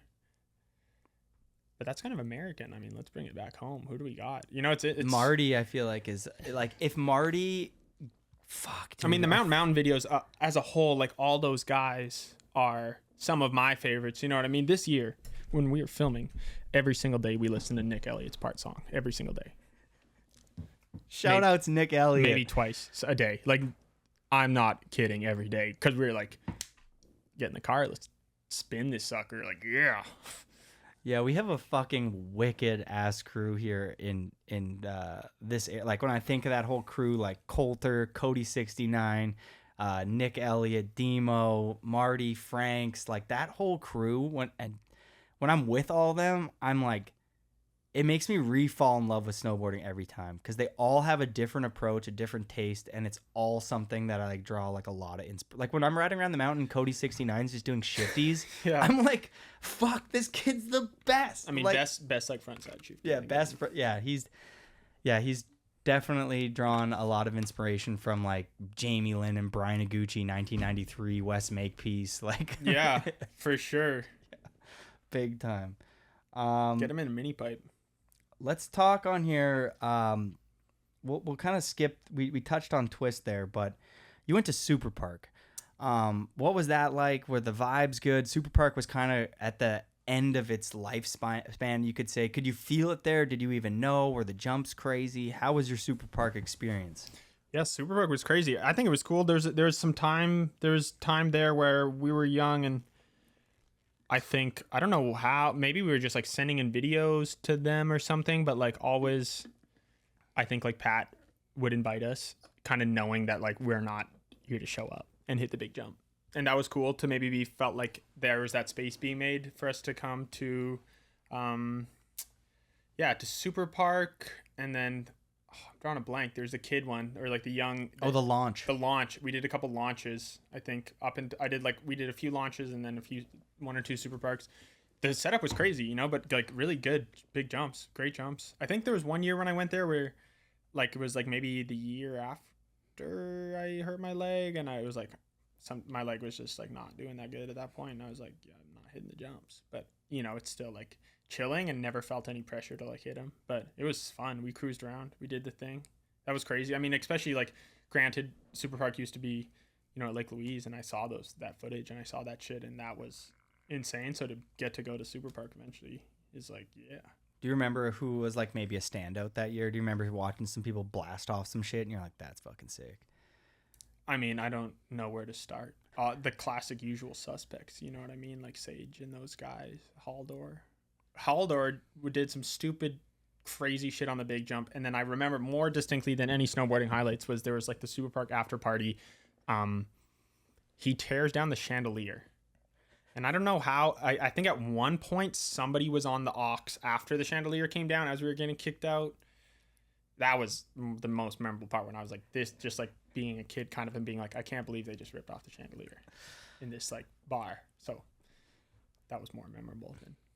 I've had a lot of good times with Haldor over the years. That guy is amazing. Do you feel like the Snowboarder Mag Super Park unfolded into everybody and Beta kind of getting your opportunity in there with Snowboarder Mag, or how did that kind of unfold? Because you get back-to-back years, kind of like a huge opportunity for a Canadian at that time. I remember being like, who is in this lineup? I don't know who picked the names for Beta to be in that movie. I don't know who picked the lineup for everybody. Mm-hmm. But whoever did, all of those riders today are like the top dogs. Totally. Maybe because of that opportunity, yeah, but the skill set there, like, dude, Jill Perkins, Gabe Ferguson, Cooper, Rene, Jared, Benny, Nick Baden, like, fuck, dude, like that line. And those movies were pretty good, but like nowadays, those are the top dog dudes. Yeah, I think Super Park probably paved that way into it. I think, like I said, you know, Pat was always like really understanding, like, these guys film videos, you know, they're not here to like loosen up on this 95-foot jump after a year of riding contests and bigger jumps. Like, it was never like that. And I think he saw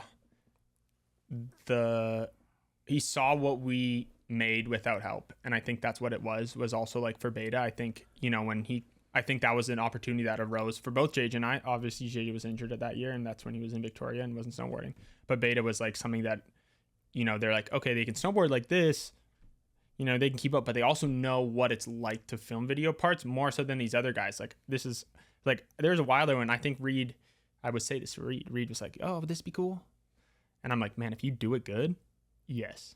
Like, and that was kind of what I got to. I'm like, man, whatever you want to do, if you do it good, if you do it perfectly, it'll be good. Kind of like we were talking about earlier about those forbidden tricks that like 99% of them are going to be horrible, but if you do it the right way, it's just really boiling down to that one. I was just like, yo, like, just do it good and it'll be sick. Like, you got to trust yourself a little bit there. I had a couple of years of knowing what that was kind of like setting up a spot and stuff, you know? Not that they didn't, but maybe not in the same sense.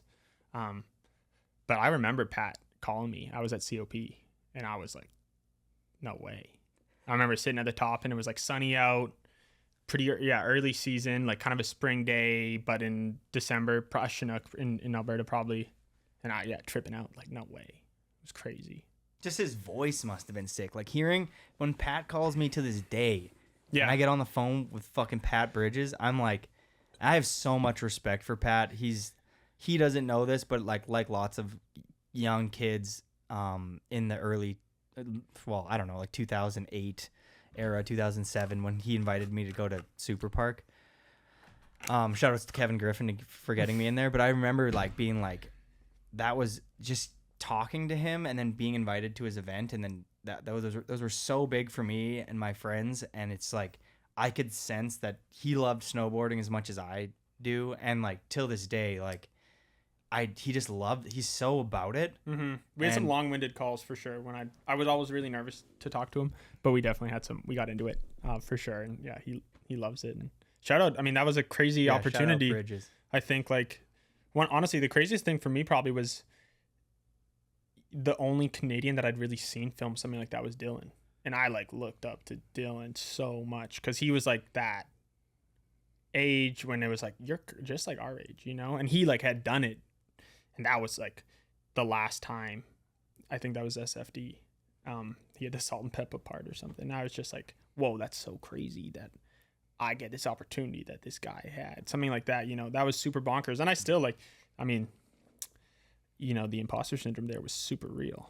And that was like probably the worst part about filming snowboard the 2 years was all my homies in Calgary. I'm like, why me? I really struggled with that fully outright. Like, cause that was really hard to be lapping COP and going on these trips and like coming back and like, you know, nobody else was really like snowboarding in that way in Calgary at that time or like going on trips. So that was kind of like almost alienating in a way, which was like super shitty because I don't know if I fully enjoyed it for what it was for as much as I should have or could have at the time. But like super grateful. And then obviously the next year when JJ joined in was a lot better. Not, I think, you know, that I don't look fondly back on my footage on the second year, but all in good fun. Yeah, I like that you opened that up. Imposter syndrome when you're kind of scaling your life and maybe you get a couple lucky fucking, you know, straws along the way and it's like, why me? Yeah. Like you articulated that really, that was cool because I feel like throughout life, it's not necessarily the best ones that get the craziest opportunities. It's just right place, right time. It unfolded. Your name got in the mix. You went to Mount Hood a couple times, met the right people.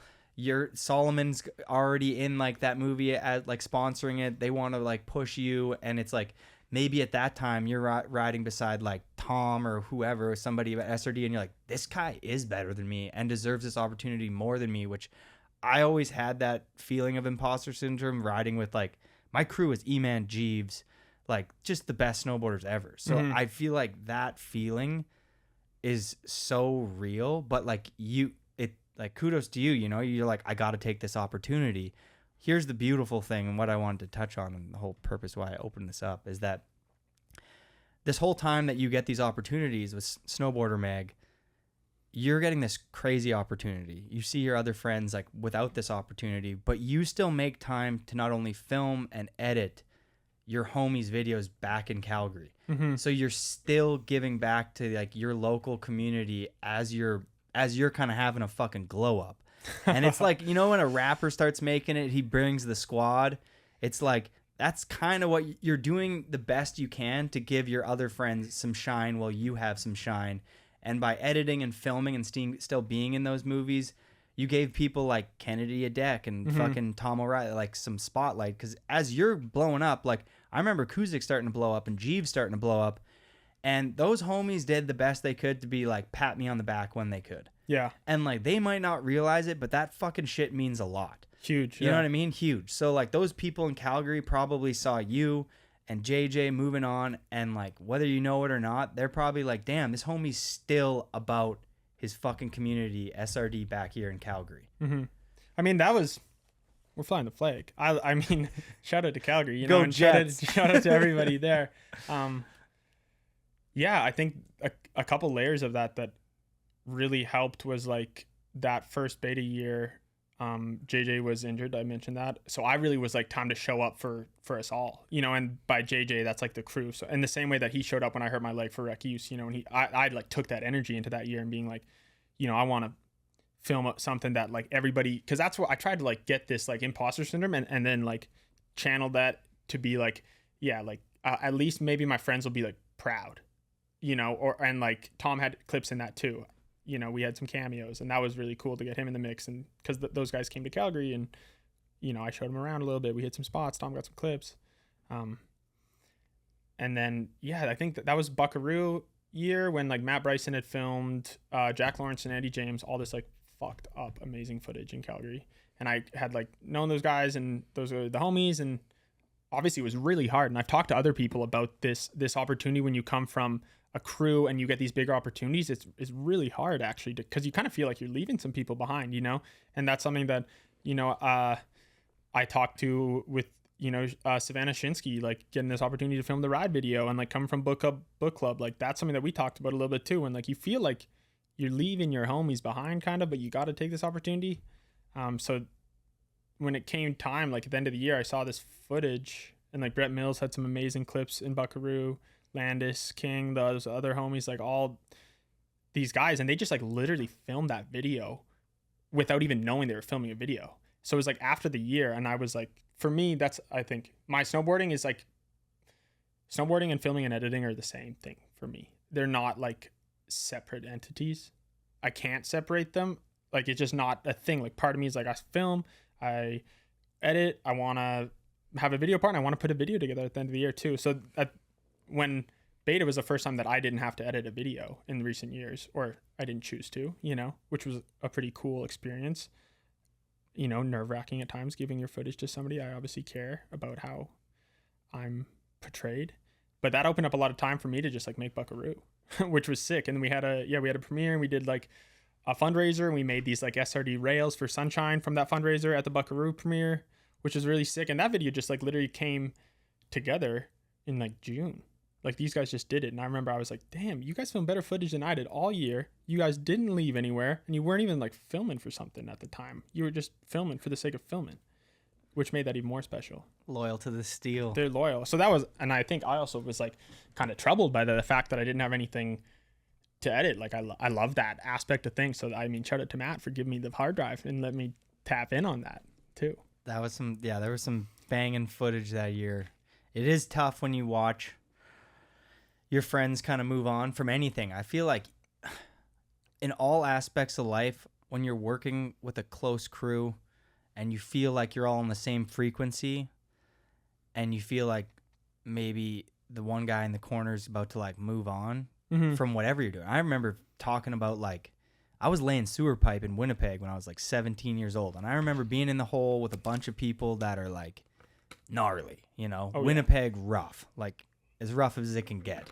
And they're telling me, like, you know, like, next year I'm going to make this money. And like, it just all seemed like a pipe dream. And like, they're all spending their money on, like, it, but like nobody seemed that happy. And I remember like at one point, and I'm 17, I start talking like, yeah, I'm going to move to BC. Yeah. I'm move out of here. And they're like, yeah, okay, kid. Like, yeah. You know, once you're a lifer, we can tell. And I'm like, nah, like I'm moving on. But it doesn't change how I feel about you guys and our time we had together. Like, I love those dudes, and I learned a lot from them, but like, totally, I needed to move on.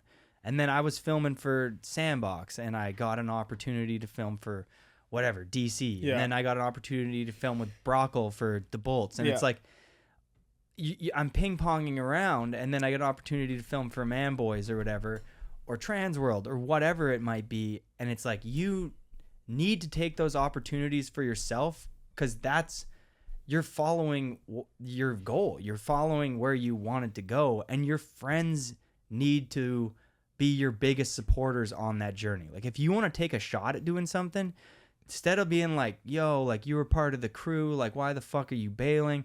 Be like, you feel like you should take that? You should.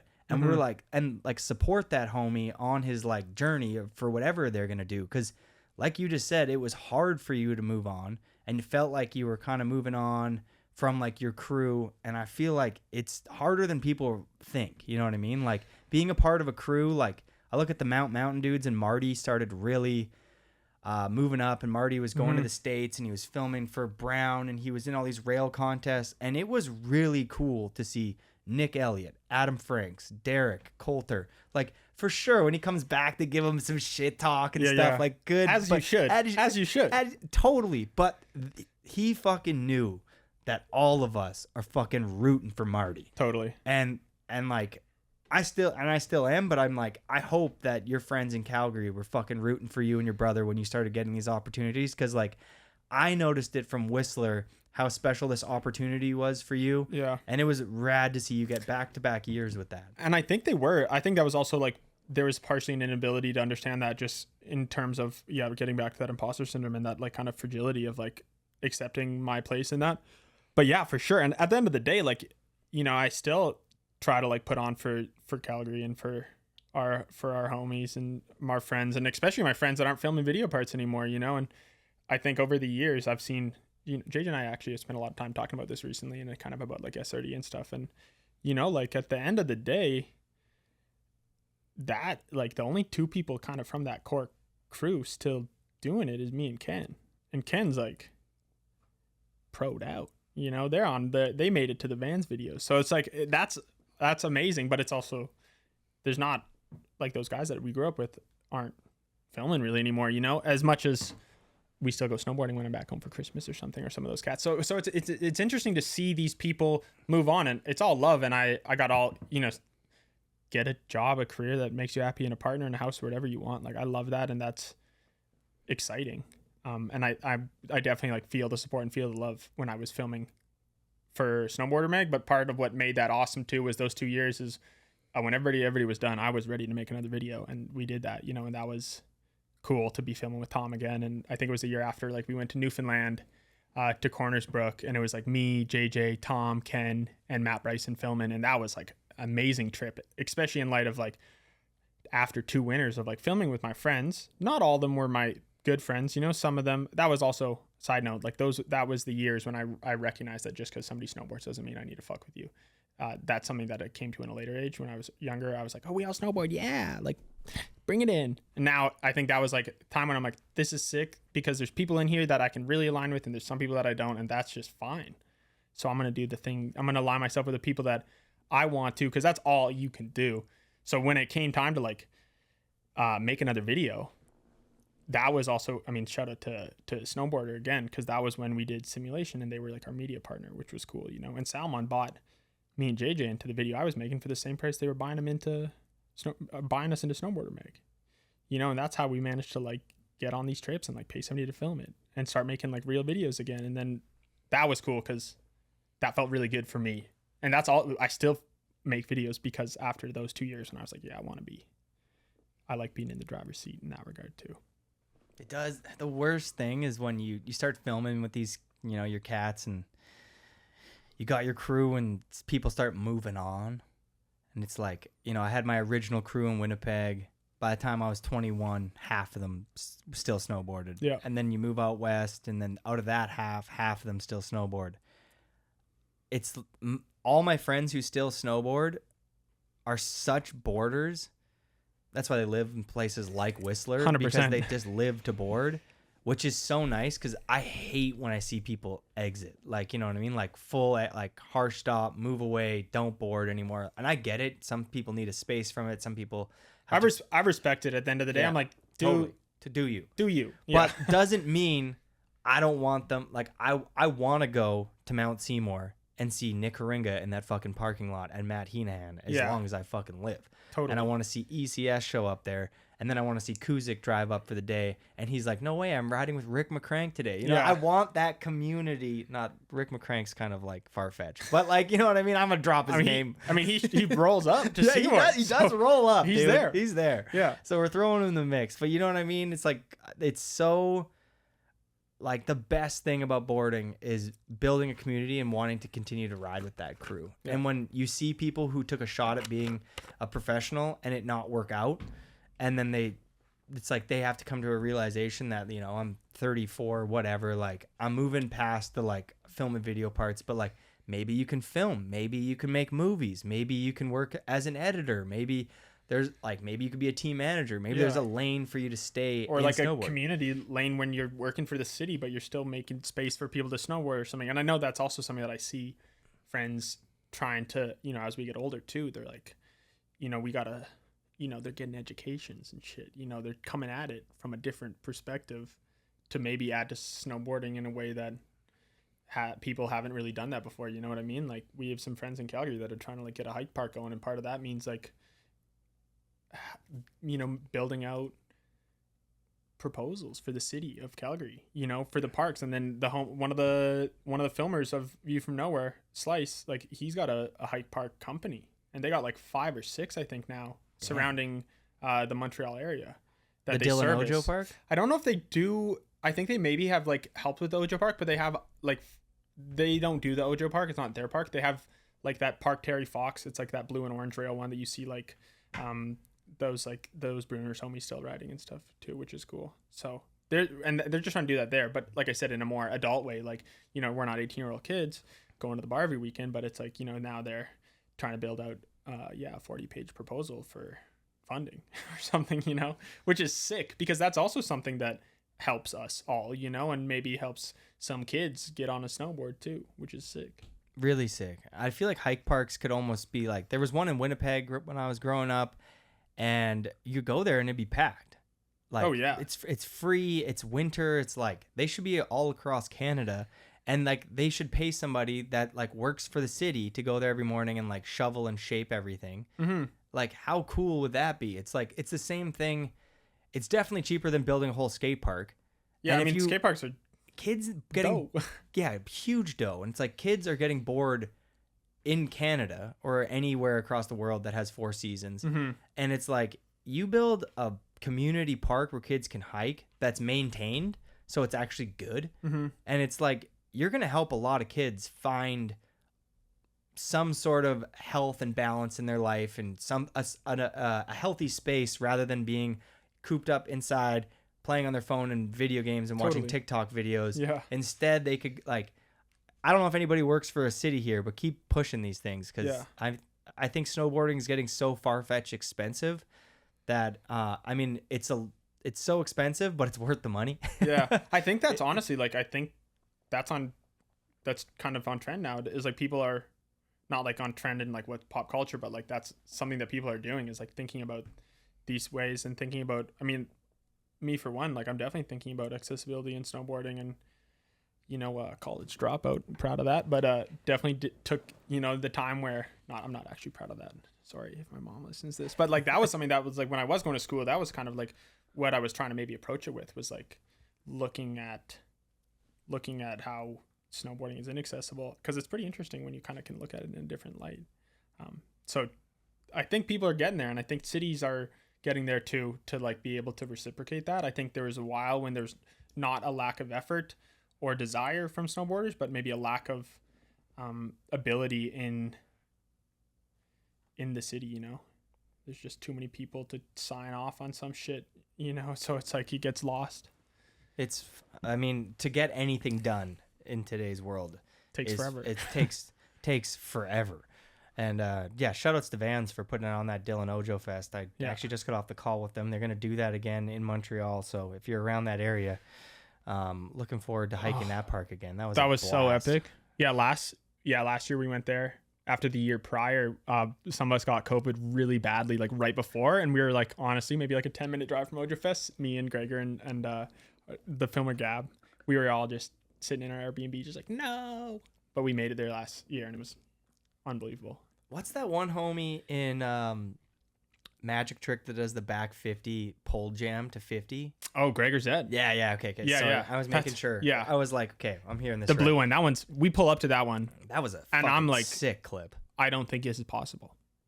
You know, like literally looking up there, just like, I couldn't do that. Like, because my legs aren't that long. Like, Gregor's legs are up to my nose. He's a big boy. He can handle it. And that's, I think, I was shocked, to be honest with you. I told him after, I was like, I didn't think you would make it through this. But I mean, I did. I had full faith. But when I pulled up, I was like, there's no way that somebody can do this. But yeah, he's the man. That clip was fucking fire. I love his next clip, the 50-50, if I'm recalling it right. And then I love the champagne on the landing. Oh, yeah. So, yeah, we went there. That was like the very last. That was like in a north-facing hill in Calgary. We had nicknamed that rail the Megalodon. That thing's so jacked. Just annoying. Like, somebody skied it. It's like 10 or 12 kinks. And it's just honestly a whole city block long. It's luck. And we went there 5 days? 4 days? Full days. Because, I mean, it takes forever to get up there. And the way that the lip is like the rail actually like curved at the front. So you have to like transition kind of like, you try to like he was trying to like cut the straightest line through to like actually lock the rail, but you couldn't really do it the way you wanted to. So it was just like, and there was no snow anywhere else in the city. So we were just like, yeah, we're just going to like keep going here. And Gregor was in a solid yet completely hectic headspace that he was willing to put himself through this pain and suffering, which I respect. I remember saying, I was like, there's no way I have this in the tank right now. Time and place to do a 5-day, you know, mega kink battle. 5 day. Maybe 4 or 5. But it was also like, you know, at the, There's like nothing else to do. We pull up at like noon and go till like 4 or something. You know, it's not like 8 hours a day, but it was like a full day every day. Like it was like 4 or 5 hours of like, we're sitting there at the bottom and like having coffees. We were abusing the Timmies down the line, eating Timbits. Gregor's hiking this rail. And the day that he does it, we pull up there. Matt Bryson drives in from Banff. And he pulls up and we're like just finishing shoveling. And he's like, yo, I got a good feeling about this. I'm going to go grab a bottle. And he lapped around and got a bottle of bubbly. And then Gregor did it. I love that clip so much because when I was a kid, we had that exact same thing. We brought a bottle of champagne and had it at the spot when the homie got the clip. And you're just like, that's the best vibes. And it was like sunny. That thing is like, we were just like chilling in t-shirts. It was so nice out. So we were like, yeah, let's have a little bubbly outside to celebrate. And that was also like, we knew that we needed an ender for the video. Yeah. So that was like also, I think part of it is like Matt was also like bought the bottle partially because he was like trying to will it into existence, and he did it successfully. Maybe we'll go back a little bit here just because I kind of want to talk about everybody. I love the shave head. I feel like once you shave your head, you kind of just go beast mode. You know what I mean? Like the first gap front board that you do, that's kind of like you slam into the side of it. I remember even when that part started, I was like, ooh, shaved head. Love that style. Yeah, maybe I have to bring that back. You know, the shaved head's just Kuzik when he has that photo of that gap board slide into that kink. And it's like, I forget whose ad that was, but it's like shaved green head. And it's like when Jed shaved his head, I don't think I personally pull it off, but like Benny, when he pulled off the shaved head, it's just like, damn, it's a look. It's totally a look. It's a look. I was definitely trying to bring something. I wish maybe I should have got a mohawk and I would have went a little harder that year. Totally go. Maybe I didn't go Sorsa. Full enough. No, that was a fucking banging look. I'm actually just quickly looking at my notes here because I wanted to just go like. I have some notes. Okay, so JJ switch front board pretzel. Tom's over 270. And JJ switch front board pretzel on that down rail. Yeah, the long down rail in Europe. Yeah, the black one. Yeah. Because I was like, why I say that is there's a couple JJ switch front board pretzel stories. One, so I'll just backtrack quickly. And I love telling this story, and this is about, I think, reflective of like our snowboarding and kind of how we got here as well as. There's this like classic like bakery rail in Quebec City, and we're filming for Twist again.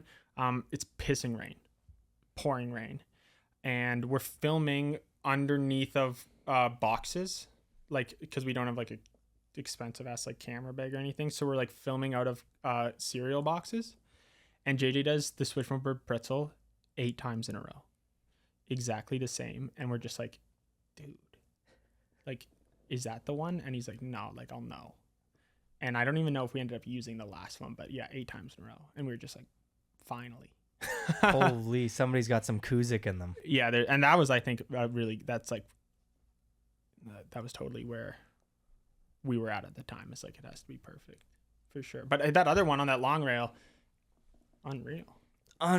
He sits in that shit. That was like, which just kind of pisses me off because I can't frontboard pretzel the way he can switch frontboard pretzel. You know, he just like gets into it and just has always like understood how to like sit over it. I was never that like I have actually. If I look, I was actually gonna say I don't think I've ever filmed a frontboard pretzel, but I think in Dope 1 I have a frontboard pretzel on a rainbow rail. Whoa, that was actually like kind of good because I came over the top of the rail. Mm-hmm. You know, you don't want to. People used to think this. Like, this is like when I was in 2005, people were like, you want to get on the board and then be sagging so you can slip out. And now it's like, no, you want the pretzel. Steve Cartwright, Godzilla. Shout out, though. Ender. Yeah, there's definitely been some weird pretzels. Like, we kind of. I'm sorry for taking a shot there at Lucio. I'm the biggest fan of him. But the backtail pretzels, like, pretzels to me, so many people have bad pretzels, and that JJ pretzel was good. I mean, like, you know what I mean? Some people do a method in the middle of it, and it looks like their back and their legs are breaking, and it's like, or they are so locked that they're willing to sacrifice every single piece of style to get the pretzel around. And I'm like, I just don't know if it was worth it. Yeah, JJ had a good one, and I think we honestly like I kind of tried to emulate that, but this one, a friend of ours from Edmonton, Connor Felix, he has some footage for the new Dope video. Actually, he went out for those guys. He's riding dope boards. He also had a little section in View from Nowhere, Kingston. So check him out. He is one of the most consistent snowboarders I know. And his tip, and this is something that JJ would always tell this to me too, with like switchboard pretzels or frontboard pretzels in general, is you want to like push down on your foot in the rail. And that's like how you sit over it, is by like literally like pushing into it. And that's how you just like, the pretzel is easy because you just step over it kind of. And then you're not like methoding, you're not like whipping it. You just like step to regular. I'm not even saying this. I actually think that I actually can feel it.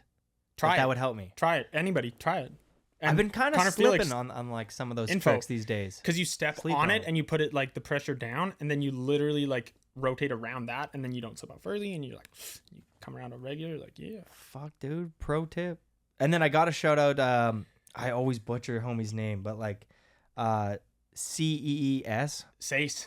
It's Sace? Sace, yeah. Okay, Sace's nollie nose press is one of my favorite clips. Yeah. I'm going to say it's like top 10 rail clips of all time for me or something like that. When that clip played and it only played like once, I'm like, can they play this from like 18 angles? And like the nollie is like so, like there's only a couple people that nollie like that. And that's like, that was fucking meeting Sace was pretty big for me actually as well. Like, because Postland was also kind of in that area of like making videos that were like, you know, trying to be like VG and like making, that's when Vimeo was banging, and Sace was always there. And I met him and we went to Estonia. It was me, Krugmeyer, Tom O'Reilly, and Sace joined us. And then their homie Derek was filming. And it was so sick meeting him because I'd seen him, and yeah, he's got this trick selection and stuff. This is just a side story. I remember he had been testing a prototype for an electric winch. This was years ago too. Right now, those are more common. But he was making it with a friend who was an engineer so that he could do that. It was a cover of Method. He did that back 180 over that roof gap. And it was kind of like he wanted to do that. And it was like, you have to go the same speed every time. And his knuckles had these like massive deep gouges on them from like testing it and like a test going wrong. And it like rope burned like these massive like bloody gashes. And it was like weeks after it happened. And I saw him and I was like, dude, your hands are fucked up. And I was like, I remember that so distinctly, like meeting him there. And yeah, it was sick. He's the man.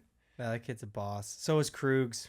His part was really sick too. That his ender, that board slide was fucking he money. Snapped. He snapped. Yeah, he's been fun to watch over the years. I feel like he's awesome. He's just like great vibes. I hope it all fucking works out for. There's so many people that have like started to ride for certain companies, but as the economy is absolutely fucking tanking, everybody who was like, I remember looking at your generation and being like, those are the kids that are going to get all the fucking money because it's all going to bounce back. And then it was just like, fuck you. Like, it's, oh my God.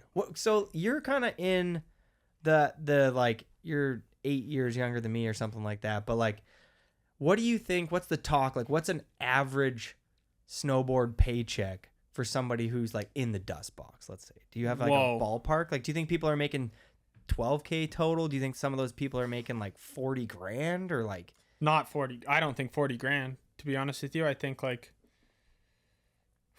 it's tough. You know, I don't have that conversation probably isn't had enough in our space. You know what I mean? But like, that's why we're having it. Totally. It's important. But like, yeah, probably like I'd hope they were getting like, I mean, some of them have a couple different sponsors, you know, I'd hope they were getting like 10 grand each or something. I'm sure people like, you know, I'm sure Reed and Cody are doing fine with Volcom. You know, I'm sure that's something like that. It's hard to tell. Like, I don't know. Coop's on public. You know, the public can't really pay people, I don't think. So it's hard telling, not knowing what position they're in, you know. But I also maybe heard rumors that they were making like, some of those kids were only making like 2 or 4 G's, you know. I've heard the same, dude. It's like, I don't know if we need to start like a snowboard union where like, you know, I don't know. We got to like withhold our footage from everybody, or we got to do something crazy to these brands. Cause it's like, I've always talked about this, but like, I feel like if you're a publicly traded company, you need to continue to make money or shareholders are mad. And so if you don't make money for a couple years, the company is mad because nobody's buying their stock because it's not performing. So then they go and they fucking clean house. They fire all the team managers and everybody, and then they restart from scratch. And then the next person, maybe the first couple of years, makes a bit of money. And then once a publicly traded company doesn't make money, again, shareholders are mad. They're not buying the stock. And it's just like this cycle that just sucks. But when you're not a publicly traded company, you can kind of weather the storm of some bad seasons. Totally. You know what I mean? You're like, oh, we're going through like 5 or 6 bad seasons, but we're still making some money. Like, we love snowboarding. Like, we're in it. Like, we'll eventually, like, we'll expand or whatever. Like, I feel like too many people are like, year over year, we need to grow 15% or whatever. And if they start growing a bunch and then they don't, they're super mad. Everybody gets fired. Anyways, it's just, there's clearly a problem in snowboarding right now where I don't know anybody who's making like decent money other than like the top 0.5%. I mean, that's just it. But there is no middle class. There should be. There's so many people who put so much blood, sweat, and tears. There should be a middle class. 60 grand middle class. I think 60 grand seems like a bit much considering people aren't even making like 12. I was going to say, like, that's like also like, I say that as like, that would technically be like middle class. Yeah. Maybe if you were working a real job. So, and I think like off of what you, like when you were just saying there, you know, all I could really think of is like, I don't think any of us is doing it for that paycheck, which is sick. And I mean, you know that probably better than I do in a lot of senses. But is it sick? I think that we're getting brainwashed to think it's sick, but I think that there should be something more if you're like inspiring all these kids to go boarding and stuff. I don't know. Like, I just feel like I think there are people that are, you know, like I think when you're chasing some steel, you know, you're not selling $900 snowboards.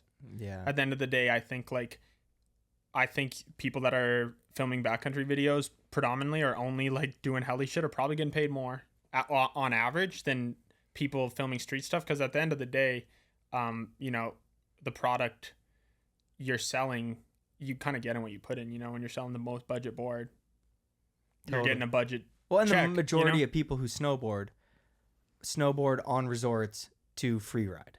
Like the majority of people snowboarding are people who go up on the weekends and they go up Sunshine and they go up Mammoth. And they're privileged enough to probably be able to buy a $700 snowboard. Exactly. You know, and that's why like every snowboard brand has like a $600, $700 or more free ride snowboard because that shit's going to sell at the end of the day. And I respect that. And I also understand that like maybe if I was, you know, doing a different kind of snowboarding or something, but I mean, I love hidden jumps and I eventually want to get there too. I want to get into more free riding, and I mean, I grew up doing contests, riding half pipe, riding jumps and shit too. But I think also at this point, like I'm willing to not make that much money or something for me to be able to film these street videos that I want at this point in my life. And I think other people feel the same way when it's just like, you know, that feels good. Like put out a video that like gives my life some meaning, you know, not the only meaning, but a valuable part of it. Totally. I think that like there's a part of me that like I'm hoping that I can grow the podcast to a point where I can either make maybe movies, in a way give back to snowboarding. So like if this ever kind of gets to a high enough tier to like give back in a way that's like that kind of changes the landscape, keep the landscape the same, the one I like, because selfishly I want premieres to continue to exist. I want community events. I want people like you who gets a cover of King Snow and the cover of Beta to be like, fuck yeah, that means something to me. And it means something to the community to be on the front of something. And I think it's important though that we keep that like front and center as TikTok takes over, you know what I mean? I think like print magazines are so important. Making videos, having real premieres, so important. Are there more like influencer pro snowboarders now than ever? Yeah. Is that important? Of course. In some sense, you know, like I don't want to be an influencer, which is ironic because I think like technically when it comes down the pipes from like Salomon or something, you know, we're all content creators. But I think being a air quote content creator and an influencer, I think in the current situation is important to maybe differentiate those, you know what I mean? Because the whole influencers thing, I mean, it feeds and it has a need and I understand it. You know, it sucks when those people are getting resources that could be set aside or put towards like maintaining some of the beautiful parts of snowboarding. Like you said, premieres, video parts, full videos, stuff like that. I just get I hate influencers. Straight up. I get it if you're on a certain type of company, but like I don't know if Vans does this. I don't even think they do because I've never seen it. But for the most part, Vans only that I see, the landscape is they only give things to like skaters, snowboarders, like, you know what I mean? They're not going to send like a box to like some girl wherever that's just like, I just want to wear these. Maybe they do in some place. I don't know. But I just don't like them because to me, the money they're giving these influencers with free gear, they could give that to, you know, kids at a community event that are, there's no everybody's following the numbers right now, and the numbers are misleading everybody to make wrong moves. It's like if you go and have a community event and you give a free pair of Vans shoes to a young girl, you could potentially, like the ripple effect of that can be so profound. Yeah, like you might get a lifer. Yeah, you can get a lifer. You're getting like if she has a good experience at a community event, she could fall in love with skateboarding. She could fall in love with Vans. It's like, and then the ripple effect of her going back to her elementary or whatever like that is profound. But there's no number attached to that. Just because their social media account isn't massive doesn't mean there's not a ripple effect to that. And it's like, I think right now, hopefully companies aren't just so tied to that number and they're tied to like more who the person is. And some brands really align with that. Like who is this person on a deeper level? And are they still going to create value for the brand both on their social media? Because I mean, I get it. You need to have a social media account, at least to some degree. You got to, yeah. Some sort of for sure. I mean, if I had a company, if Airtime made snowboards and none of my team wanted to have social media, I'd be like, fuck, maybe I have to find a different team. But like, I would rather kids with a smaller amount of followers who are active and tasteful that represent my brand's image than somebody with a huge number who doesn't even like fuck with what your shit's about. I mean, shout out to all the team managers out there that are rounding up on the Excel spreadsheet at the end of the year, you know, when they're clocking the riders' numbers. Shout out to every single one of them. I know that is something that's going on because there's no other way that some of us would be doing what we're doing in a lot of ways, you know, and that's awesome. And I think there's people do that shit in skateboarding too. You know what I mean? Like, as long as the right people are in the right positions to, you know when to round up and when to round down, you know? Yeah, hopefully I don't know. I just really hope the top 1% of these brands, it's not like if you look at like who started all these companies, if like all the top dogs, you know, CEO, CFO, etc., if they're all making more money year over year, but everybody else is not, it's like, I know team managers at brands and stuff like that. The average team manager now is like a filmer, a photographer, a babysitter. Yeah. And they have like 8 jobs and they get paid the same amount. I'm like, dude, everybody needs to make more money because of inflation running rampant. But like, if there is no more money, it makes sense not to give out any more money. But if the top 1% is making more money, they should delegate some of that more money to the middle class of the company, especially people like team managers who really, I think it's an overlooked role. It's like, it seems like they don't get paid enough, etc. But like a team manager is like what makes the people on your team love your brand. 100%. I mean, that's like, it's your connection to the brand. Yeah, like if your team manager's whack, the riders don't even like fuck with the company anymore. Yeah, it's like Hava and Salomon at a time with Team Vacation. Like, that was before my time on Salomon, but like that Salomon was so dope. And even now, like our current team manager, shout out, he recognizes that what was done in the past really was like a good place. You know, I think with bigger brands, you got to fight upwards. You know, you got to go. There's a lot of stairs to climb to talk to the people to make changes. But I agree with you. I think having a good team manager is like, that's a company's only as good as the team. You know, if Nidecker just came out and signed all my favorite snowboarders, you'd see a hell of a lot more people riding Nideckers next year. Totally. It's true. It's branding. Look how many people get brainwashed being like, what was it there? You have like Adidas and everybody is like fucking all about Nike and all about Adidas, all because of marketing. But everybody knows there's no fucking snowboard companies. Yeah. But if the money is there, you can brainwash people to thinking that you actually have like a legitimate snowboard company. And then as soon as the money dries up, they fucking leave, which they've done year over year. But if Adidas comes back into snowboarding in 5 years. And We're gonna see track pants again. They're coming back. You know what I mean? Like, well, look at who was on their team. You have E-Man, Brockle was wearing that shit. Yeah, you have it's crazy. Tommy Gesme, Krugmeyer, like the realest of the real, like fucking with Ben, that shit. Craig, Yeah, those boys. and were it's like snapping. I mean, and they had Colton Feldman, who was, and that's one of those people when you could film a rock, and I'd want to get a geology degree. You know what I mean? Like. Oh yeah, totally. Shout out Colton. He's the fucking sickest. So I think that's also Jake, partially what so made sick.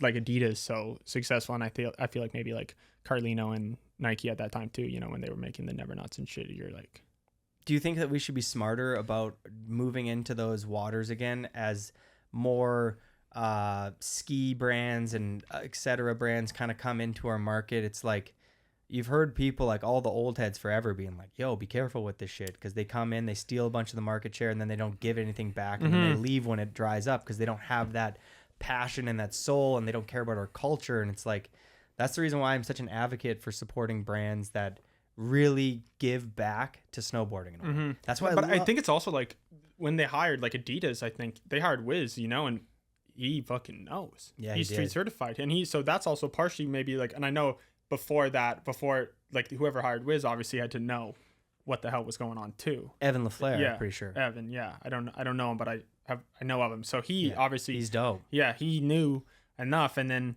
so it's like interesting when they hire these people, but I think at the end of the day, it's like the people sitting around the table in Portland or whatever, being like, I don't know about this, and that obviously sucks, and I think we should be wary. But at the same sense, like if another company wanted to come in and throw money around the way Adidas threw money around, let's do it. You know what I mean? At the end of the day, like some of those videos, Blender and 3 a.m. Hopes of the Highest, like those were bombing. Those like were so it's good. like if somebody wanted to come in, yo, Converse, hit me up. Let's get that 1 star going. Kidding. But like if somebody wanted to come in, yeah, and like somebody like, yeah, Converse is a great example. We talk about this. Like if they ever came in, like there'd be a lot of people chomping at the bit to try to get a piece of that. Totally. And I respect everybody that would want to, and I think I would want to too, just because it's like it's better to make it's not even about making money. It's like that Adidas and those Nike days, like from what I've heard, it's like you're hopping on a flight whenever you want it. There's snow, you can go there. Like talking to some of those Adidas guys, like they were going on any trip they wanted to. That would be worth it. I would love to go on any trip I ever, be like, oh my God, there's snow. I'm going to this flight is $2,500. All good. Like that's cool and that's valuable. And that, I think those videos added more to snowboarding than the brand took away in its sense, in terms of we could see how many people were snowboarding in track pants to know that like that shit was hitting. Totally. Plain and simple. Shows you how big money talks, and if you have a good marketing team, to pay the marketing team properly, to pay the like Hayden for Beacon properly. It's like when people get paid properly to do something, most of the time people, like even the team riders, like if you're getting paid good, look at the best video parts of all time and how they've changed the landscape of snowboarding, and then look at like the majority of those video parts were backed by big dollars, and that's what influenced that rider to do those video parts. I mean, even like without people throwing money around, like as much as we can hate on the over caffeination, deja vu happened because of Rockstar. You got that big Rockstar logo at the front, you know what I mean? And I wouldn't trade that for the world. Look at Videograss, Monster. Like Cody Dresser, who works at Monster in the States, like was the one who's like, we're gonna move against the contest thing, and we're gonna put like Chris Grenier, Harrison Gordon on, and like unique people with personalities that actually showcase snowboarding in a better light. And here then Jess Camira's project, like the Uninvited and Holy Boly. It's like, to me here in Canada, Monster's the only energy drink company that's actually supported to a T like everything that I fuck with. Whether it's 8 Mile, Mikey Rentz and Johnny Lyles thing, it's like I was all a part of that, and those were my first opportunities, and they only existed because of Monster. I like how this has been a double-edged sword, because at the beginning I'm like, fuck these corporations. But if the corporation comes in and has people in-house that understand what snowboarding is, so therefore hiring people that actually understand the snowboarding landscape, which Monster's done well with like people like Cody Dresser. Totally. And then you can actually give back to the community, and people in positions of power can actually give back to the community, do it properly, and then before you know it, you have like Jess Camira giving back. The uninvited and shit, you know? She's done so much, and she could have not done that without Monster. I think it's one of those fuck you, pay me situations. You know what I mean? Totally. Yeah, like that. There's the negative, but the positive is there as well. Totally. It's a dance. You know, and that's also, it's a dance. And I respect people that are doing it without that money, and I respect people that are doing it with the money, obviously for different reasons. Totally. But two sides of the same coin. I mean, I never thought for a second that Chris Grenier or Harrison were whack when they were on VG and Monster. I was like, damn, those homies are just doing their thing. Like Grenier was on LRG at one point. Yeah, all that these was companies. sick. I was like, Grenier and Frank, LRG ads, so dope. To me, I was like, homie's getting his, like, and he deserves it. I'm like, fucking make that bread. And I think we all can, like, to a certain degree, like, feel that, not like a jealousy, but like we all want to be supported to be able to do what we want to do. And if that's like, putting a patch on the hat at this point, again, I feel a lot differently about this now than I did when I was a kid, of course, because when you're a kid, you hear these stories about like so-and-so turned it down and da, da, da, da, da. And you're like, okay, like everybody who's turned, sorry to interrupt here. That was very rude of me. I apologize to everybody, but everybody who's turned down one of those companies, easy for Brian and Austin Smith. Love those guys. Austin's snowboarding and Brian's, they've both inspired me a lot over the years. And I loved Drink Water. I had the sticker on my board. Of course. But looking back now, it was easy for them to be like, fuck those drinks. They were both making $200K a year. 100%. They're making big money. And they made a brand which boosted who they are around drinking water, which it was smart. It was so fucking smart. But like, brain. If I was like somebody else who's just like, just trying to get theirs, it's like, I don't know. They created like this thing for like a couple years there that if you had that sticker and you were part of the Drink Water company, you're like, fuck those other drinks. But then he can ride for Nike, which is like, and it's all marketing. It's like, is the marketing dope enough to make a company not dope be dope? Yeah, and I guess that's also what's interesting is, companies that are cool go in and out. They have their times, of being super cool and maybe being not. And maybe it's somebody is paying to have the logo in the right places, and sometimes maybe they're paying for not. But I'm all for it at the end of the day.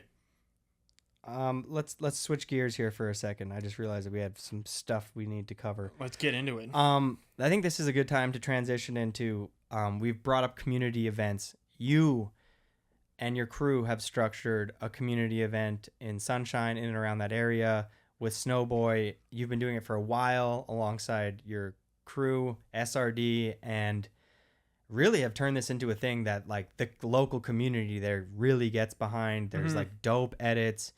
Well, first off, thank you for doing that, because it just makes the landscape of snowboarding way doper. What inspired you to kind of jump onto this journey? Who was the person like, we should do this? Was it you? Was it JJ? Was it Tom? Like, how did this whole event unravel? I don't even, that's a really good question. So, I mean, firstly, shout out Sunshine Village, everybody there, and seriously, later down the road, Crush coming in and giving us that opportunity too is really cool.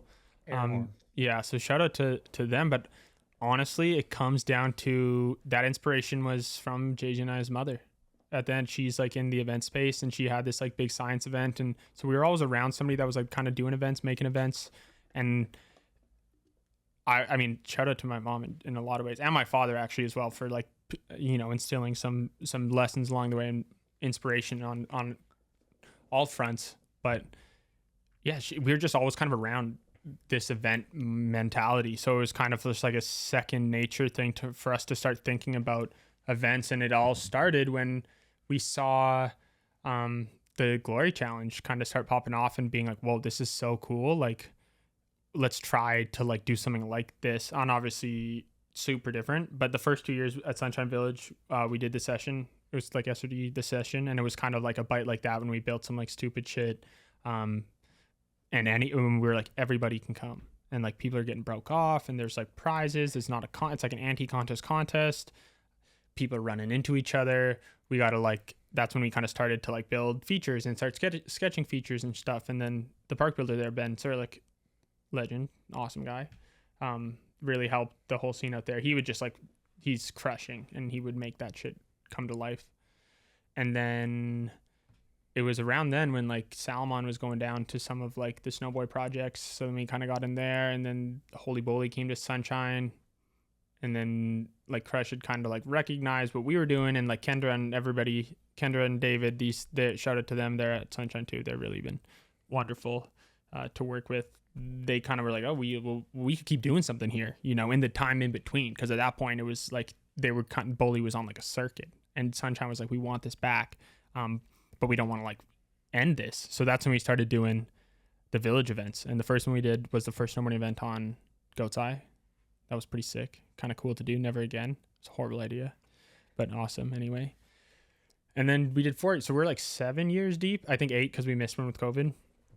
But yeah, 8 years deep into that. And I mean, it's interesting because that's a long time to be doing something. And, you know, just I think that's changing and going forward. I'm excited to see where the Sunshine event goes. I think it's kind of taking a new shape slowly, which is cool. I mean, the future's always bright, and if you will it to be so.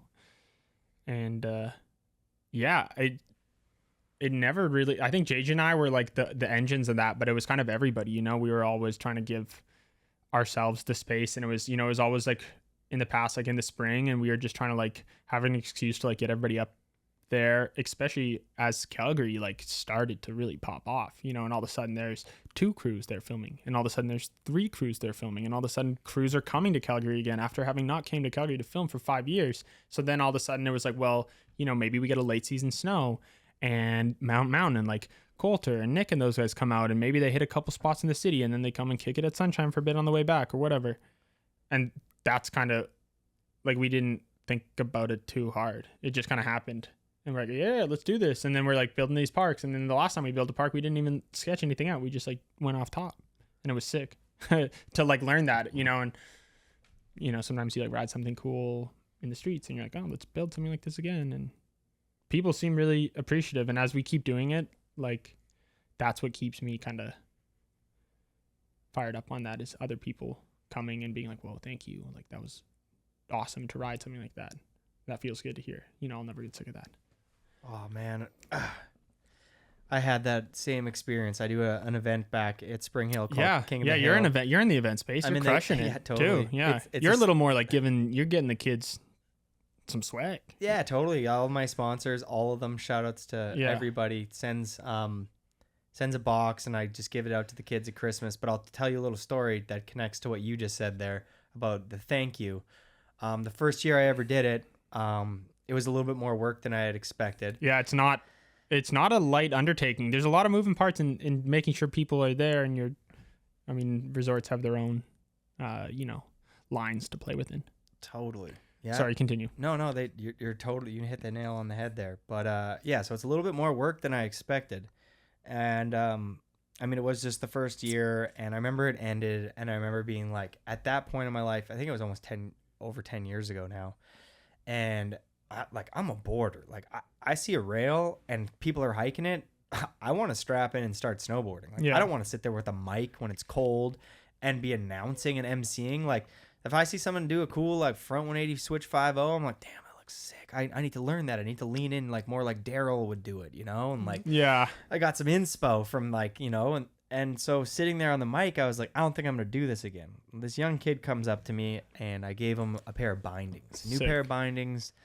And I forget his name, which I feel really bad for, but I've met so many people over the years. And this kid comes back, and I give him the bindings and some hoodies, and he comes up to me. He's like, yo, thank you so much for holding the event. And I was like, that's really nice. Thank you goes a long way to me. I appreciate that. Got a lot of thank yous from those people.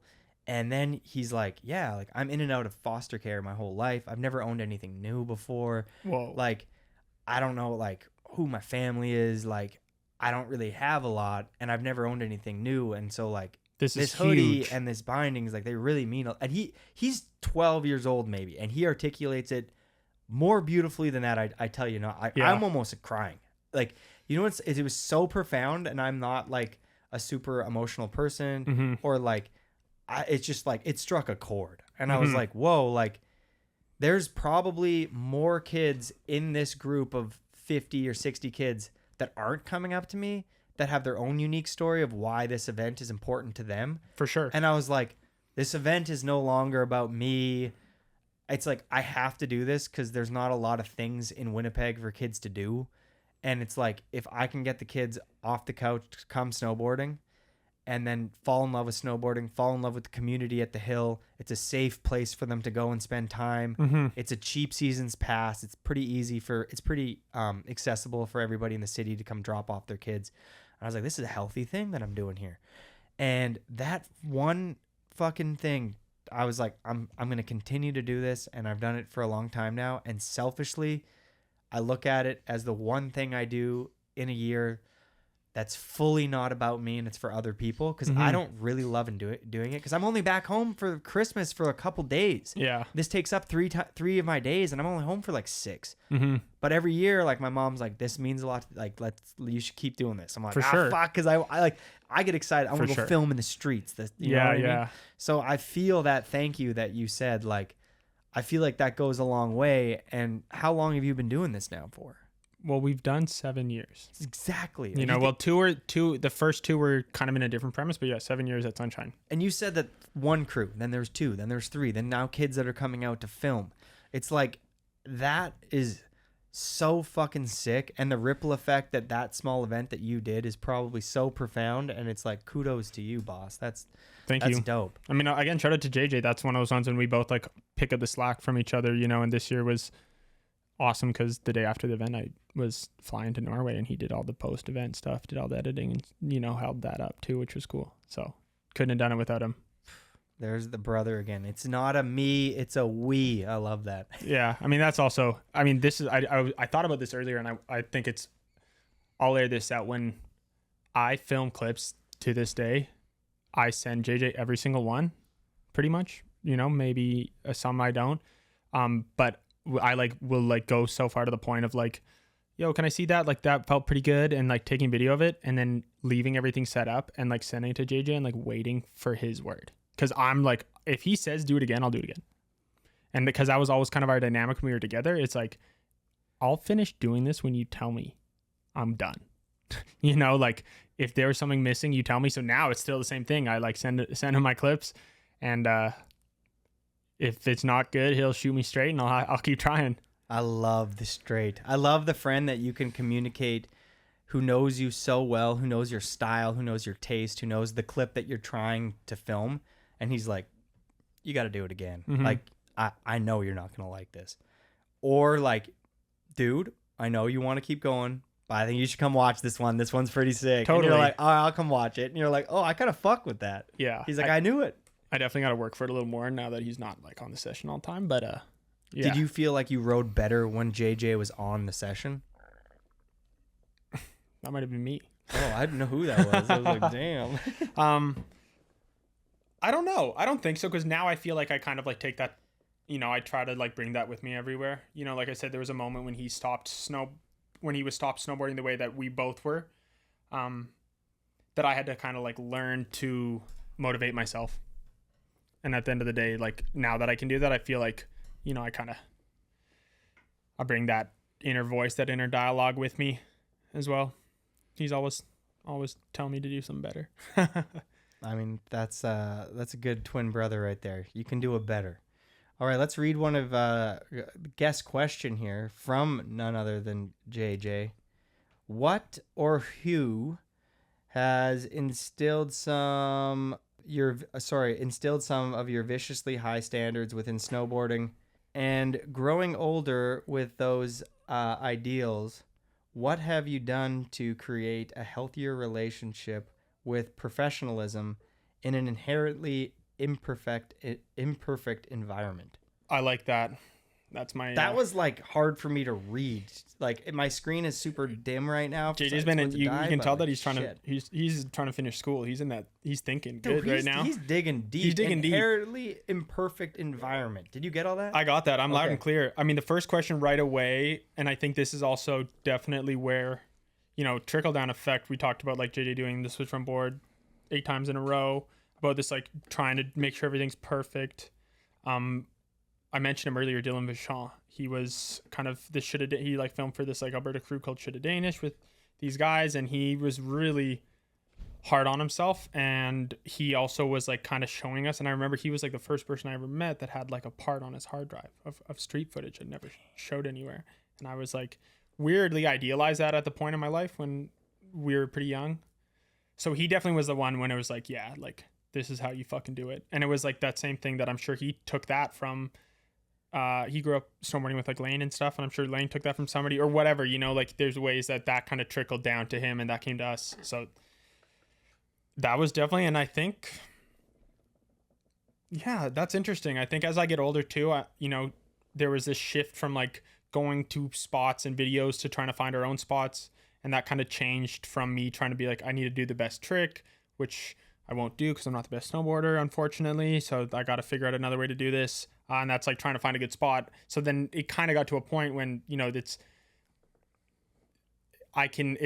easier to mitigate those feelings when you're just doing when the spot is the trick, you know, because once it's not the same thing as if I'm trying to film a frontside 270, I got to do it perfect, you know, and there's still times when that happens and I'll just keep on doing it again and again until we all know. And that is time and place. But in general, I think it's easier to sit and be happy with something when it's not as complex. You know, it's not the same thing as like, oh, somebody's done 8 different tricks, or people have done 8 different things on this, so I have to make sure that mine is better and done better. So I think that helps. And I mean, just with age, you can kind of just like sit with it a little bit better. And I've also grown to recognize, like, from filming and editing stuff, I often like the imperfect parts of a clip are what makes it yours.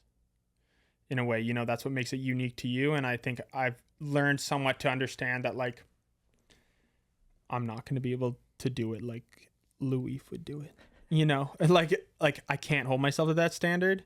So I don't, or I mean, easy said than done, you know, but just to be like, stay in my lane. And I think I also like, you know, throughout the years of imposter syndrome and whatnot, just recognizing that, like, I just gotta keep doing me, and I gotta make sure I feel good about this trick, and, you know, I gotta make sure JJ feels good about the trick that I just did, and I gotta make sure my friends feel good about it. But that internal dialogue is always going to be there about, like, that's never good enough. I mean, that's like, again, tale as old as time.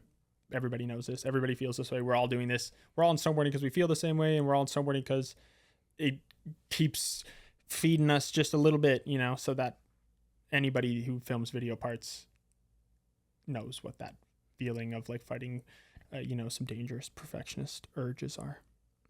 Do you remember the first clip you ever filmed? And this, you can go back as late as you want here, but I was listening to the Andrew Huberman podcast with Tony Hawk, and he talks about this trick that he learned. It was like the backside body varial or something like, no, backside varial or something. I forget the exact name of the trick. And he remembers the day, the time, like he's like, and I landed it, and I've been chasing that feeling ever since. And I was like, oh my God. I immediately was like, I was filming, I was on this down rail. It was called Crowbar. I did a board slide on it. Like, the snow was everywhere, and I had a bad lieutenant on, and my friends were all like, it was my first handrail I ever hit, and I got like a clip. Yeah. And I remember being like, that's it. Like, that's what I want. And now I'm still chasing that feeling. 23 years later, being like, I need to get that board slide feeling. Yeah. No, I know. I mean, I know that feeling well, for sure. That, do I have like you're asking if I have, like, if I remember that one time for me? Do you have like a clip that would, like, I just felt like there was a hook for me. And when Tony was like, talking about the hook that he was filming, and then that was the clip that gave him the hook. And I was like, I just had that same thing. Yeah, maybe. I mean, I board slid Sun Alta once, and that was like one of my first, like, real clips, I think, when you're just like, whoa, like, that's a clip. And that was, I don't recall that super clearly, that riding away feeling. That one was like, that one felt good. One of the best feeling tricks, this is all pretty early. This was this was volume 3. So fresh out of high school. So I've been filming for like a couple of years, 2 years. And we went to this down rail in Minnesota. It's called Rosemont, I believe. Justin Fronius switchback lipped it in that last one's part when he's like so proper. and he's like looking up the hill and that the way he rides out, and there's just like big field after it. And this is totally illegal, but I wanted to do that trick, but I knew enough at this point. Like I wasn't like 14 to like just actually do that trick. And I don't think I could have switchback lifted at that point in my life anyway, but I had a decent switch front board. So we set up the lip on the other side of the stair set so that I could switch front board in, because I just I wanted that feeling. Cause I remember watching the video and like watching how he sat in it and like looked up the hill and riding out and just being like that feeling there. And I remember doing it and riding across the whole field. And that was like, to me, that feeling when I was like this, and maybe it was also that feeling of like, this is a real clip. Like, and cause it was like, not obviously I think a switchback clip's better than a switch from board and there's the things, but like I was at a point at a rail, I saw Frony do something on it and I could like kind of do the little baby bro of it on it. And it felt really good. And I was like, yeah, I need this. And that was like maybe that feeling. Cause I kind of finally felt like I was like, getting close to that caliber of like, this is what it's like to do this. Switch front board is different than a switchback lip to me. If the rail got switchback lip, you could still switch front board that thing in my head. That's true. Yeah, I'm I guess like, hit me with the switch front board over. Yeah, that switch front boards look so good, dude. A good switch front board. Whew. Yeah, that was like I think that was the first feeling like real trick. You know, because I think there's a moment in everybody's like when you're filming and you know you're filming clips, but they're not a real clip, you know, and then it gets to a point when you're like, okay, now we're playing. Totally. All right. My next question for you here before we get into these. Quick, actually, shout out to JJ. Thank you for that question, or a couple of while ago there about perfectionism and where we got there. That's nice. Yeah, shout outs to JJ for sure. That kid's the boss. Thanks for being my team manager. And it's so nice to have a team manager that gets it, dude. Not like my K2 team manager, like gets it. Howell, Daryl Mathis, like he gets it. Jason at Ashbury, he gets it. It's like I'm so fortunate that like people pretty understand. much like the list of sponsors that I have, you know, it's like, yeah, Smartwool. Everyone I ride for is just like a boarder. And when I hit them up, I'm like, this is easy. They get what it's like to snowboard. They actually film. They've filmed at one point. They understand what it's like to like, I haven't actually had the experience in a long time of having a team manager that's been completely clueless, but I've heard nightmares. I mean, they're out there. Yeah, that sucks. For sure, we all hear about these. Yeah, I know. They gotta get filtered out, dog. I'll as soon as I find out Filter them out. Filter them out, dude. You're either a boarder or you're not. And the thing, before I switch over to this next question, I just want to say the thing of a team manager is to connect the team to the brand. Yeah. Your job is not to advocate for the brand more than the team or the team more than the brand. You're supposed to be the person in the middle that's fighting for the team, but also can educate the team on like what you have to do for the brand. Means. Yeah, exactly. You're softening the blow while trying to fight back. But like to me, it's almost like 60-40. You should be batting for the team. Like you need the brand. That's a good ratio. That's a good ratio. It's like you're batting for the team because those are your fucking dogs. Those are the people you picked to represent the team. Mm-hmm. So it's like, that's your squad. And it's like, I fuck with these guys and gals. They're going to make this brand sick because they're sick. Mm-hmm. And then that's all I want to say. So stay in your lane. Great stuff. What's next for you, Finn? What's next? Yeah, what's next, dog? We've been like editing this video that we're going to put out this spring. So John came over from Zurich before Hood for a week. So I kind of like had it clipped out to a decent part, and then he came and we like buffed it out. So it's like pretty much done, working on it, trying to like figure out the premieres. We're going to premiere a video with like Kennedy and Emma's video, which will be sick. Bryden Boley filmed that. That's going to be exciting. Going to go hang with those suckers. Where are you guys going to premiere? We're doing like a little partner show. So we're hitting some North America ones. We're doing Salt Lake City, Seattle, Vancouver. Damn. And then we're going to do Annecy, Milan, Innsbruck, and Zurich. Wow. Cool. Yeah. So are you going to pay out of pocket for that? Do you have a tour sponsor? So it's a little confusing. So the United States ones are supported by Fat Tire. Like Fat Tire supported their video. Kennedy and Emma's, not ours. And so our video, the only sponsors are Vans and Salomon. So I think they're not officially like a tour sponsor per se, but they're helping us out. And the Salmon headquarters is in Annecy, so that's kind of why we're doing that there. And the K2 headquarters here is in Seattle, so that's how we're doing that. You know, we're making sure people are happy, doing the laps. But I think, I mean, they're gonna help us get over there, do the dance, which is cool. I don't think nobody's gonna be buying my my pizzas in Milan, but it's all good. That's nice that you're gonna get to go on that little tour, represent your film. Yeah, those do a lot. I'll be at the Vancouver one for sure. Sick, tap in. Yeah, it's funny that I feel like also doing like tours and actually doing premieres is something that's also super important for us. So it's not the easiest thing, and we're definitely probably financially deficit for that one, but it's all good.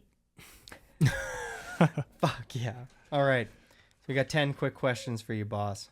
All right. Most underrated boarder. Wow. Most underrated boarder. Nick Elliott. I wish I could give you a fucking air horn, Nick. You're the best. Someone like that. Somebody like that, yeah. Dang, Nick Elliott, shout outs. All right, this is just a side one. This one actually isn't even written down, but I'm wondering, okay, so that's the most underrated. Who's on the come up that you like, if you could bet some money here in Canada, who do you think's Canadian on the come up that maybe not too many people have heard of? Who do you think's gonna, I mean, maybe somebody at your SRD event or something like that, you're like, that kid's got it. Damn, that's tough. I mean, I would say like this is also like a friend of mine, but like Mike Modesti, this upper management kid, he wants it, he loves it. You know, he knows he's got good style, and you know, maybe that's also like kind of like he's been in our videos, and you know, he's been like pretty eager to like learn and help, and I think that's fucking key. That's key. And maybe that's also partially biased because I would like to see him succeed as well. I'm totally. All right. What do you say when you're dropping in? Border. Nice. Fuck, that's Canadian. Yeah. That's so dope. I say border. Or border or something like that. Yeah. Or like, yeah. I don't know. Yeah.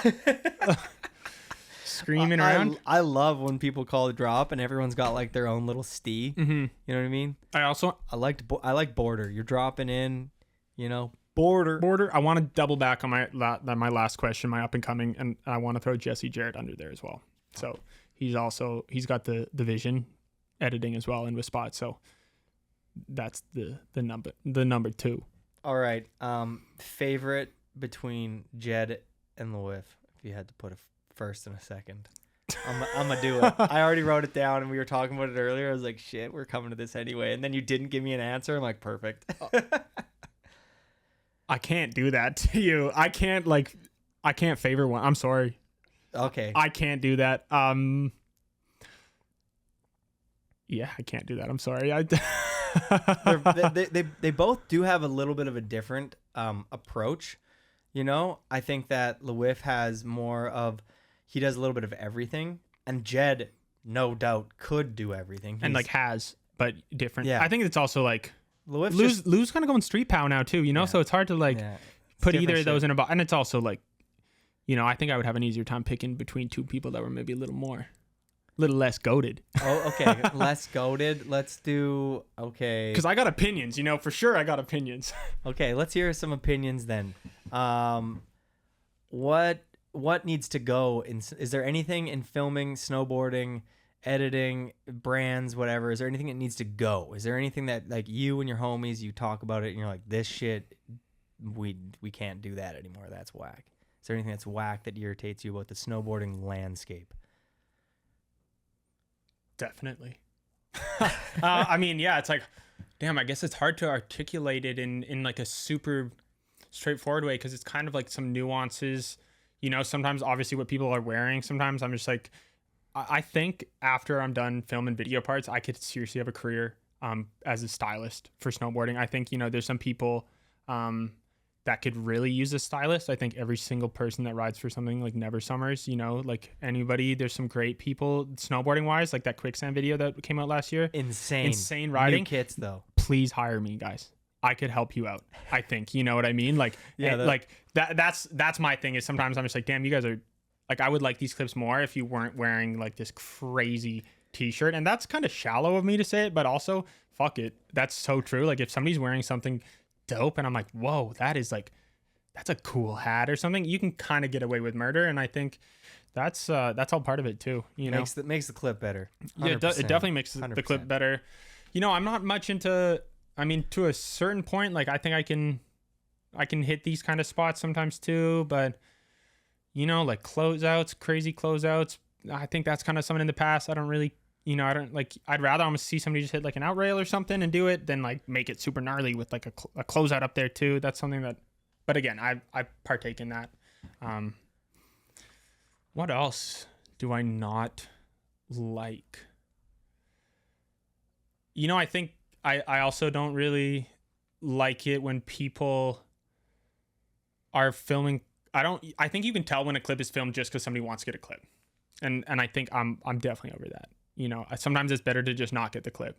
You know, if you think about it from a whole, you know, sometimes it's just like pull up to something, and sometimes like, I mean, get as far as shoveling it or whatever and look at it and be like, no, this isn't it. I think that's totally that idea that like, oh, I'm on a trip, I have to do this. I think, or like, oh, like my worth is by how many clips I get. I think we could do without that. You know, like some of the best parts have 14 clips or less or something, you know, and you could have a great section and have 10. I think Derek's good sport. He had like 8 or something. Somebody said that to me. That part's awesome. Wicked. You know, it's all about, I think that some Quality. of that old, there's some stuff in the old, like the old timey shit that rings really true, and some stuff like that I think we can just totally. I mean, I think that like there's a lot of riders who've had really short parts that have been super impactful. Mm-hmm.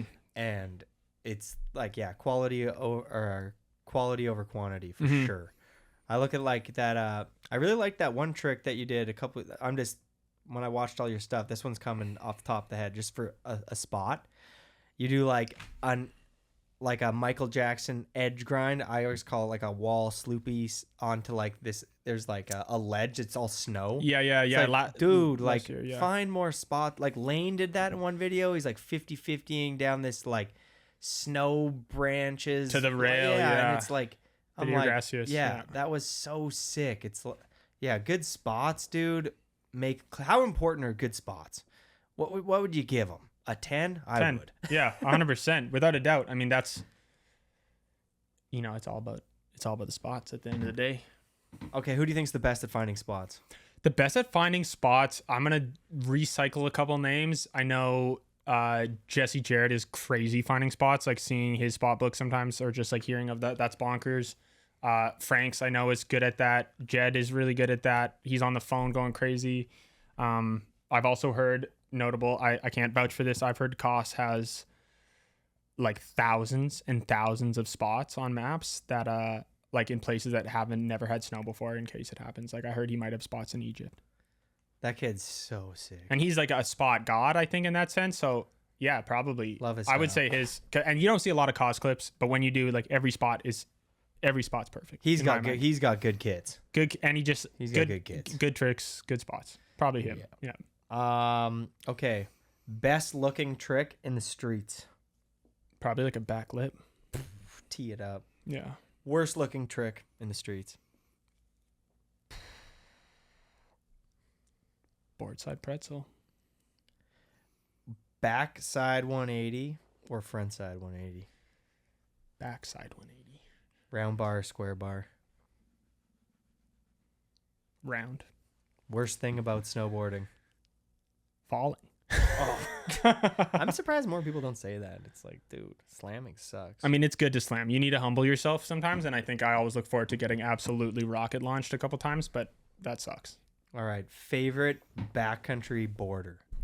My favorite backcountry boarder, Ben Billock has some really nice clips in Seymour recently that are always speaking to me. I would say, yeah, I would say that. Or, I mean, Jody, you got some nice clips out there. You can't pick me. All right, one brand. No, honestly, I'm gonna pick Gabe Ferg at the end of the day. Oh, yeah, I'm gonna good. pick Ferg or Jer. One of those two. Good. For sure. Gabe and Ben Ferger, I fuck with those guys. Those two brothers. There's another brother duo. Yeah, they're crushing the brother duos there. One brand you fuck with that you don't ride for. Ooh. I mean, my homies, I'll ride for it. I'm rocking with Vans. Fuck yeah. You know, I'm rocking with them. All right. Who is the GOAT? And you only can pick one. So, Lou. I mean, he's been said a couple times now. So Yeah, that's I think it's just like in terms of everything. And I went to his house this year, and I was like, dog.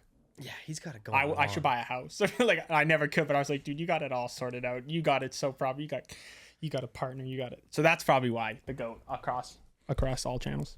He's good at life. You know, you could see that he's like a good dad. He works hard. He's like he gets his like fulfillment in life through snowboarding. He's like a nice person. He goes through his life making others feel good about themselves. He's a hard worker. He truly is like a good person he's a good person to be in the snowboard community, to inspire other people to live like a fulfilling life. Mm-hmm.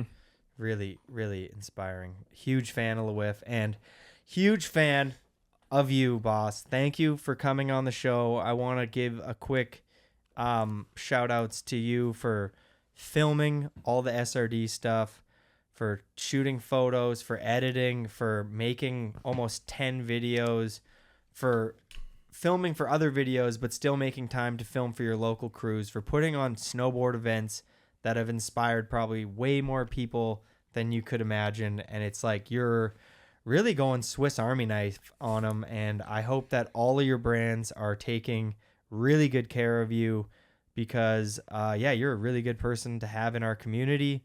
Huge fan. Maybe before we go, who are you riding for these days? Well, I mean, first and foremost, thank you so much for all the kind words. You know, I appreciate it, and I appreciate the space that you're giving to us to talk about it, and you know, uplift some good stories. And Salmon, first and foremost, Howell and Ashbury, little three-peat. Oh, nice. Asbury, a new sponsor of the show. We got a pair up there. They got everything that you need. Check them out. Check them out. Thank you, Jody. Yeah, thank you so much for coming on. Everybody have a good day. Peace. Peace. 3, 2. Oh my God. Yo, what's up? Hello, ladies and gentlemen. Welcome back to the program. The Airtime Podcast is presented by Van Shoes since 1966. There's nothing fake about it. Have something to believe in and be yourself. You know what I'm saying?